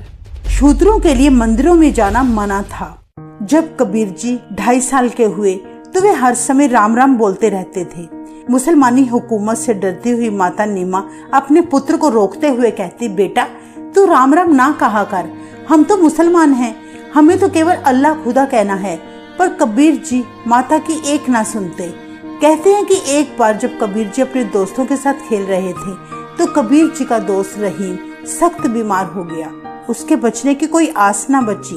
कबीर जी उसके घर गए और अपने दोस्त रहीम का हाथ पकड़कर बोले, रहीम सोया क्यों है, उठता क्यों नहीं, तुझे क्या हुआ है? बस इतने वचन सुनते ही रहीम ने आंखें खोली और कबीर जी को देखने लगा और धीरे धीरे वह बिल्कुल ठीक हो गया। यह कौतक देखकर रहीम की माँ कबीर जी के आगे दोनों हाथ जोड़कर खड़ी हो गई। तब से वे कबीर को खुदा का रूप मानने लगी। कबीर जब 4 साल के हुए तो एक दिन अपने दोस्तों के साथ पेड़ के नीचे बैठकर राम राम का उच्चारण करने लगे। तभी वहां से मोहल्ले के मुल्ला ने उन सबको राम राम कहते सुन लिया। वे लड़कों को बहुत गुस्सा होने लगा कि तुम राम राम क्यों करते हो? तब कबीर जी बोले, क्यों? राम रहीम भगवान और खुदा में क्या अंतर है? और एक शब्द का उच्चारण करने लगे, बुत पूज पूज हिंदू मुए, तुर्क मुहे सिर नाई। इतने वचन सुनकर मुल्ला हैरान हो गया और चुपचाप कबीर जी के घर जा पहुंचा। उसने कबीर जी के पिता नीरो को चेतावनी देते हुए कहा कि अपने लड़के कबीर को समझा लो, वह इस्लाम के विरुद्ध जा रहा है, वो राम राम बोलता है। अगर काजी को पता लग गया तो वह कबीर को सख्त सजा देगा। ऐसी बातें सुनकर नीरो और नीमा दोनों डर गए। उन्होंने कबीर को बड़ा समझाया, पर कबीर जी को इस बात का कोई असर न हुआ। वे लगातार राम नाम ही जपते रहते, क्योंकि कबीर जी तन करके तो बालक थे पर मन करके वे ब्रह्म ज्ञानी थे। धीरे धीरे कबीर जी की प्रसिद्धि पूरे बनारस शहर में फैलती गई। हर कोई उन्हें सत्कार की निगाह से देखने लगा। वो पूरे साधु बन गए। भगवा चोला पहनकर वे राम नाम का उच्चारण किया करते थे। अपना ज्यादा समय भक्ति में लगाने लगे। अपने पुत्र को वैरागी होता देख तब माता पिता ने काशी में ही जुलाहे की बेटी लोई से उनका विवाह कर दिया। कबीर जी के साथ रहते रहते माता लोई भी राम नाम का सिमरन करने लगी। कुछ समय बाद उनके घर कमाल और कमाली 2 बच्चों ने जन्म लिया। कहते हैं जब पिता नीरो की उम्र बढ़ने लगी तो घर का सारा कामकाज कबीर जी के ऊपर आ गया। वे सारा दिन कपड़ा बुनते, फिर बाजार में बेचा करते और जो समय मिलता भक्ति करके साधु संतों की सेवा करके बिता दिया करते। कहते हैं जब कबीर जी की पुत्री कमाली कुछ बड़ी हुई तो उसका विवाह तय हो गया। चाहे घर का सारा बोझ कबीर जी के कंधों पर था, पर वे फिर भी अधिक से अधिक समय भक्ति में बिताया करते।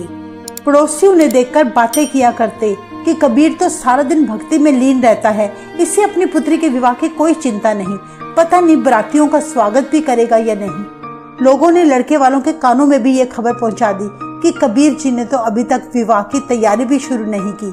बात घूमती घूमती जब माता नीमा के कानों में पहुंची तो उन्होंने अपने पुत्र से कहा, बेटा तुम सारा दिन भक्ति में बिता देते हो, पुत्री के विवाह को अब थोड़ा ही समय बचा है, घर में एक भी पैसा नहीं है, इसलिए तू अपना ध्यान काम में लगा ताकि कमाली का विवाह हो सके। कबीर जी बोले, माता तू चिंता क्यों करती है? जिस प्रभु का सिमरन करता हूँ क्या उसे बच्चों की कोई चिंता नहीं? तब माता ने कबीर जी से कहा, जब भी मैं तुम्हें काम करने को कहती हूँ तुम हमेशा यही कहते हो, प्रभु खुद कर लेगा। भला ऐसा होता है क्या? क्या प्रभु खुद घर में आकर काम करेगा?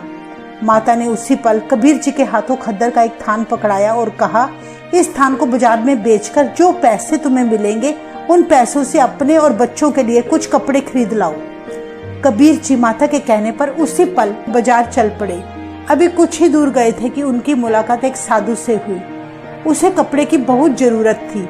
उसके मांगने पर कबीर जी ने सारा थान उसे दे दिया। कबीर जी ने सारा थान तो दे दिया, पर फिर सोच में पड़ गए कि अब ना मेरे पास कपड़ा है और ना ही मेरे पास कोई पैसा। अब मैं घर जाकर माता को क्या मुंह दिखाऊंगा। फिर कबीर जी गंगा किनारे चुपचाप बैठ गए और प्रभु के आगे विनती करने लगे, हे प्रभु, मैंने सारा जीवन तुझ पर भरोसा करने की बातें लोगों से कही, पर आज मेरी बेटी का विवाह है, कृपा करके मेरे इस काम में आप सहायक होना। दूसरी तरफ कबीर जी की पुत्री के विवाह का दिन आ गया। माता बहुत चिंतित थी क्योंकि सगे संबंधी भी घर आना शुरू हो चुके थे, पर कबीर जी का कोई अता पता ना था। इतने में अचानक माता को आवाज सुनाई दी, माँ दरवाजा खोलो। खुशी से दौड़ती हुई नीमा जब बाहर पहुंची तो देखा उसका कबीर ढेर सारा सामान लेकर खड़ा है। माँ हैरान होकर बोली, ये इतना सामान कहाँ से लाए हो? कबीर जी बोले, तूने जो थान दिया था वह थान महंगे दाम में बिक गया, उन्हीं पैसों से मैंने सारा सामान लिया है। तब माँ बोली, केवल एक थान से इतने पैसे, ये कैसे हो सकता है? कहीं कबीर तूने कर्ज तो नहीं उठाया? तब कबीर कहने लगा, माँ तू शक न कर, बस शादी की तैयारी कर। कहती है इस तरह कमाली का विवाह बड़े शाही ढंग से किया गया। तरह तरह के पकवान परोसे गए। वहां आए सभी मेहमान खुश होकर कहने लगे, ऐसा विवाह तो उन्होंने पूरे जीवन में कभी नहीं देखा। इस तरह कबीर जी की शोभा होने लगी। विवाह संपन्न होने के बाद अगली सुबह माँ ने देखा कबीर घर में नहीं था। माँ के मन में कई सवाल थे जो वो कबीर से पूछना चाहती थी। कबीर को ढूंढते ढूंढते वे गंगा किनारे जा पहुंची। उन्होंने देखा कबीर चुपचाप बैठा था। माँ ने कहा, पुत्र तुम इतना उदास होकर क्यों बैठे हो? अब तो हमें खुश होना चाहिए। तुमने अपनी पुत्री कमाली का विवाह इतना अच्छे ढंग से किया है। अब घर चलो, सब लोग तुम्हारी तारीफें कर रहे हैं। तब कबीर हैरान होकर बोले, माँ ये कैसे हो सकता है? मैं तो 3 दिन से घर आया ही नहीं, मेरे पास एक भी पैसा ना था, तो तुम्हें क्या मुंह दिखाता? माता ये सुनकर बड़ी हैरान होकर बोली कि तूने खुद अपनी पुत्री का विवाह किया है, खुद कन्यादान किया है, अब तुम कैसी बातें करते हो? कबीर जी तब सारी बात समझ गए और बोले, माँ आज घर में खुद निरंकार मेरा रूप धारण करके आया था जिसने कमाली का विवाह किया है। यह सुनकर कबीर की माता की आंखों से आंसू छलक पड़े।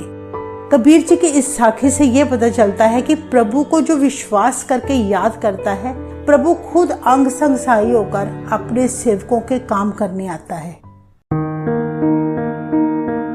गुरु नानक देव जी की जन्म साखी पढ़कर पता चलता है कि गुरु जी एक बार जब काशी पहुंचे तो उनकी कबीर जी के साथ मुलाकात हुई। कबीर जी और गुरु नानक देव जी के बीच काफी ज्ञान चर्चा हुई। उनकी अद्भुत मुलाकात का नतीजा ये हुआ कि गुरु नानक देव जी की 5वीं जोत श्री गुरु अर्जन देव जी ने कबीर जी की लिखी बानी को श्री गुरु ग्रंथ साहिब जी में दर्ज करवाकर उन्हें बड़ा सम्मान दिया, उन्हें जग जाहिर किया। श्री गुरु ग्रंथ साहिब जी में सभी 15 भक्तों में से कबीर जी की बानी सबसे ज्यादा दर्ज है। उनके 224 शब्द, 243 श्लोक, 52 अखरी थिति और 5 वार हैं। सभी भक्तों में से कबीर जी की वाणी सबसे ज्यादा इसलिए भी है क्योंकि कबीर जी सभी साधु संतों को उपदेश अपनी वाणी के जरिए ही दिया करते थे। कबीर जी और सिख गुरुओं की विचारधाराओं में काफी समानता थी। अगर हम कबीर जी के गुणों की चर्चा करें तो कबीर जी जात पात, छुआछूत, अंधविश्वास और पाखंड के सख्त विरोधी थे और यही सिख गुरु साहिबान की भी विचारधारा थी। कबीर जी का जन्म मुसलमानों के घर हुआ, पर उनके गुरु हिंदू थे, इसलिए कुछ लोगों ने हिंदू तो कुछ लोगों ने मुसलमान कहा करते थे। पर कबीर जी ने अपना सारा जीवन इन दोनों धर्मों से ऊंचा रखा। कबीर जी ने मूर्ति पूजा का बड़ा जोरदार खंडन किया। उनका कहना था कि सर्व सुभायमान राम पूजने के लिए हर जगह मौजूद है, तो फिर मूर्ति पूजा कर्मकांड क्यों किए जाएं?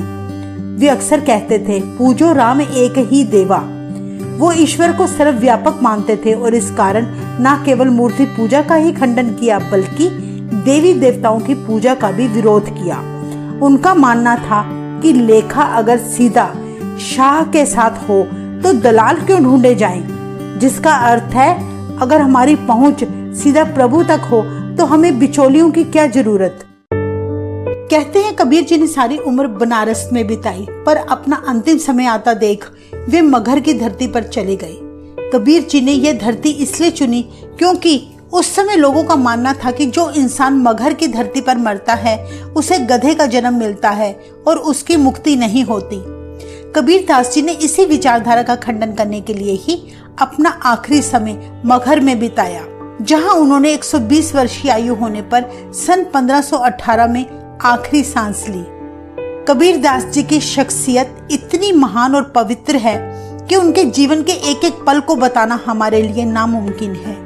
अगर आपको उनकी ऐसी और अद्भुत बातें जाननी हैं तो आप कमेंट करके हमें बताएं। वाहेगुरु जी का खालसा, वाहेगुरु जी की फतेह। From Spain to Siberia, the world is experiencing record-shattering heat. India suffered its hottest March in more than 100 years. The heart of England, today hotter than the Caribbean and Western Sahara. Hot made history again today. And as the mercury rises, so too does the death toll. Hospital admissions rising, a deadly sign of what's to come. The body can't cool down anymore at all. The heat wave turning deadly now. It starts to cook from the inside out.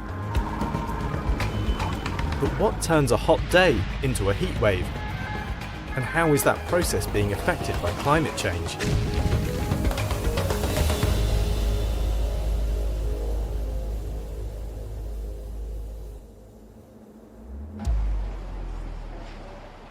What counts as a heat wave depends on where you are in the world. Heat wave is really not a very well-defined term. When you have a temperature that's a good bit over what's normal for that time of year for a persistent period of time, someone somewhere will be defining that as a heat wave. In the UK, a heat wave can be declared after 3 days of more than between 25 and 28 degrees, depending on the region. In New York, it needs to be at least 3 days of 32 degrees or above. While on the Indian plains, a heat wave can be declared when temperatures are above 40 degrees and are 4.5 degrees higher than typical for 2 days. Heat waves are a normal part of the weather system, but how do they form? One factor at the heart of many heat waves is high pressure. The atmosphere is a sea of air, and if there's a particularly large amount of air piled up over a particular place, then the air pressure goes up and it becomes high pressure. Areas of high pressure are known as anticyclones. Large, slowly rotating masses of air blowing in a clockwise direction in the northern hemisphere. As air moves away from the high pressure centre at ground level, air from above moves down to take its place. The air sinking down is actually heating up because it's being compressed, the same way that a bicycle pump gets hot when you pump it. And that's not only making the place hotter, it's also stopping the processes by which that place would normally cool itself down, which would be by having nice convective air rising and clouds forming. In mid-latitude places, such as the UK and America, the polar front jet stream determines where high pressure will occur. It's a core of very strong winds blowing from west to east, 8 to 11 kilometres above the Earth's surface. People who take aircraft across the Atlantic will know that it's often a good bit quicker if you're coming from America to Europe than if you're fighting the jet stream going the other way. The jet stream doesn't move in a straight line, but meanders around the world. Areas of low pressure sit in the troughs, and areas of high pressure form in the ridges. When the twists and turns of the jet stream are particularly amplified, these lows and highs become slow-moving. When a high ends up getting stuck in one place, it's known as a block. These can persist for weeks or even months. When you've got one of these blocking systems working, the rest of the weather basically has to either stop or work its way around it. And that means you get this sort of like eye of stability where the block happens. That's where you get the really nasty heat waves. The heat can become self-perpetuating. When the sun comes down on a summer's day, quite a lot of its energy is spent on evaporating water in soil moisture or through plants. As heat goes on day after day, you start running out of soil moisture. And that heat, which used to go into this latent heat of evaporating water, just sticks there and heats things up. This process is amplified when the sinking air of the anticyclone traps the heat in like the lid of a pot, creating what's sometimes known as a heat dome. It becomes this sort of like weight of oppression that can't shift itself, that can't be undermined. This process unfolded in the 2021 heat wave in the Pacific Northwest of America and Canada. Vancouver, a city baking yet again tonight in a record-smashing heat wave, one that's being called not just historic, but dangerous. The heat wave exceeded national maximum temperatures day after day after day, setting a new record of 49.6 degrees Celsius. A village called Lytton eventually actually caught fire. The heat wave of left scientists basically gobsmacked. They really hadn't anticipated that anything like that would come about. Heat waves broke records in every continent in 2022, but it's when countries are unprepared that temperatures can be deadly. Between 2000 and 2019, South Asia saw over 110,000 heat-related excess deaths a year. And in America, heat is responsible for more deaths than tornadoes, hurricanes, or floods. The heat waves don't have the drama of many other big weather events. However, they do kill a lot of people, and that's why they're sometimes called the hidden killers or the unseen killers. In some climates, like India, heat and humidity can be a lethal combination. Humans, like landscapes, cool down through evaporation. We sweat, and the sweat evaporates, and that takes away heat. If the humidity in the air is high, then that's a less efficient way of cooling yourself down. So the higher the humidity in a given temperature, the hotter you will actually feel. A so-called wet bulb temperature measures heat stress, providing an indication of the danger to human life. It's measured by wrapping an old-school mercury thermometer in a damp cloth. If you have a wet bulb temperature above about 35 degrees Celsius, that's to say above body temperature, the body can't cool down anymore at all, and it starts to cook from the inside out. Even young, healthy people will die after about 6 hours in this heat and humidity. Wet bulb temperatures are on the rise. Many countries have already hit a wet bulb temperature of 31 degrees. And a few weather stations in South Asia, the Persian Gulf, and the southwest coast of North America have recorded wet bulb temperatures close to or above 35 degrees Celsius for short periods. Hello, I'm Elliot. I work with Economist Films. If you'd like to read more of our coverage of extreme weather, why not take out a subscription to The Economist? You'll receive daily and weekly analysis of global affairs. You can read us online, in the app, or listen to the audio edition. For the best offer, click the link. Spiking temperatures can be unbearable, but aren't always the direct cause of fatalities. All around the world, excessive heat will make it harder for people to breathe, and it will put stress on their circulatory systems. This is particularly bad for people who are old or people who have underlying conditions. And it's not always hot days that are the deadliest. So-called tropical nights, where the temperature doesn't drop below 20 degrees Celsius, are on the rise in many countries. It's not entirely clear why this is associated with mortality, but it is.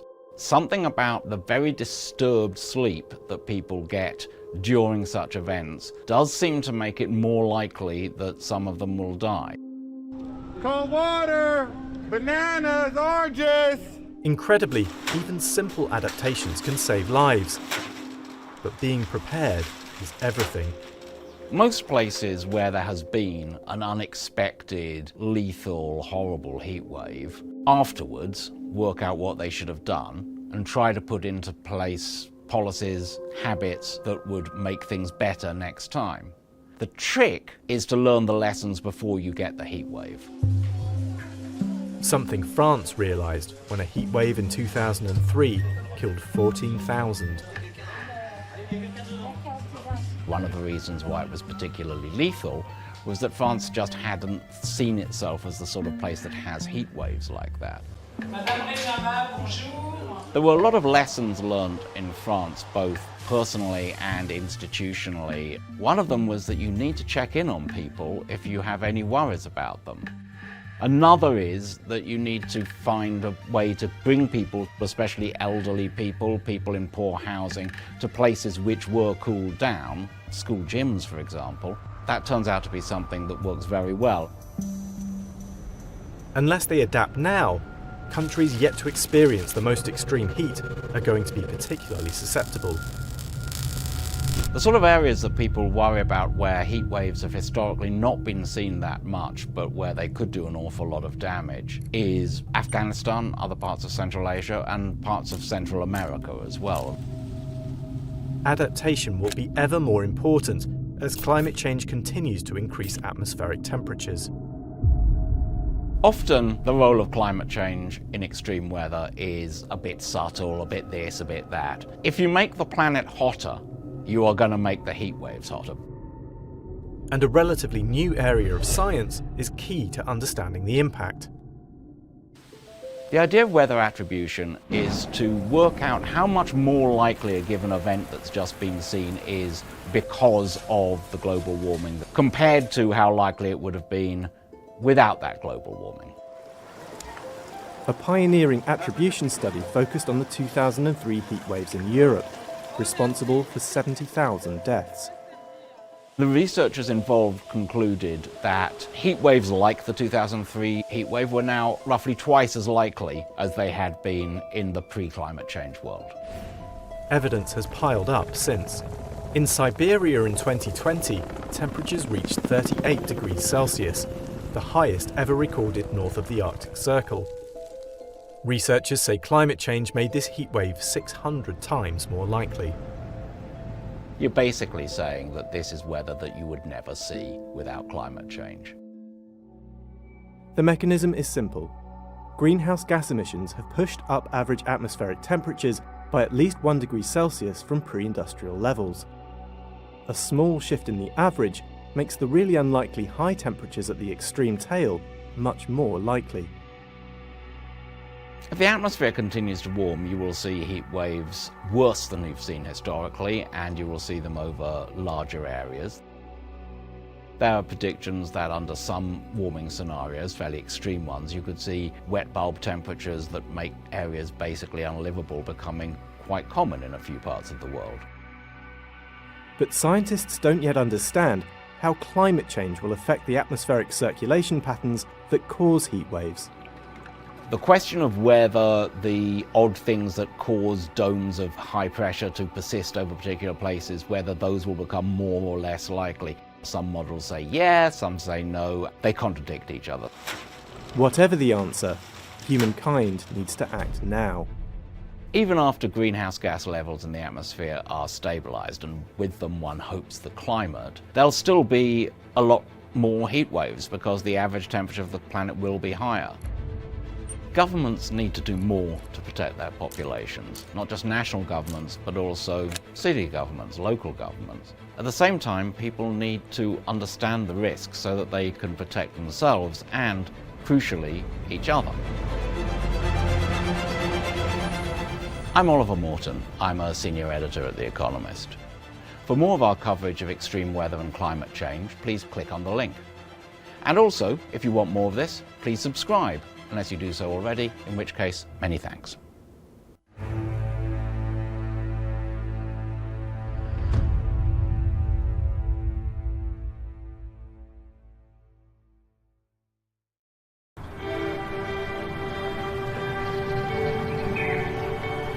You've worked so hard for this moment, and now it's almost here, your graduation.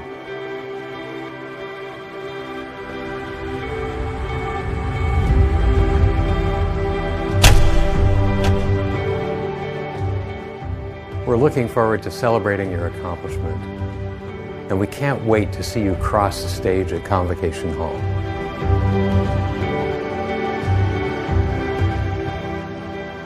To the U of T class of 2024, congratulations.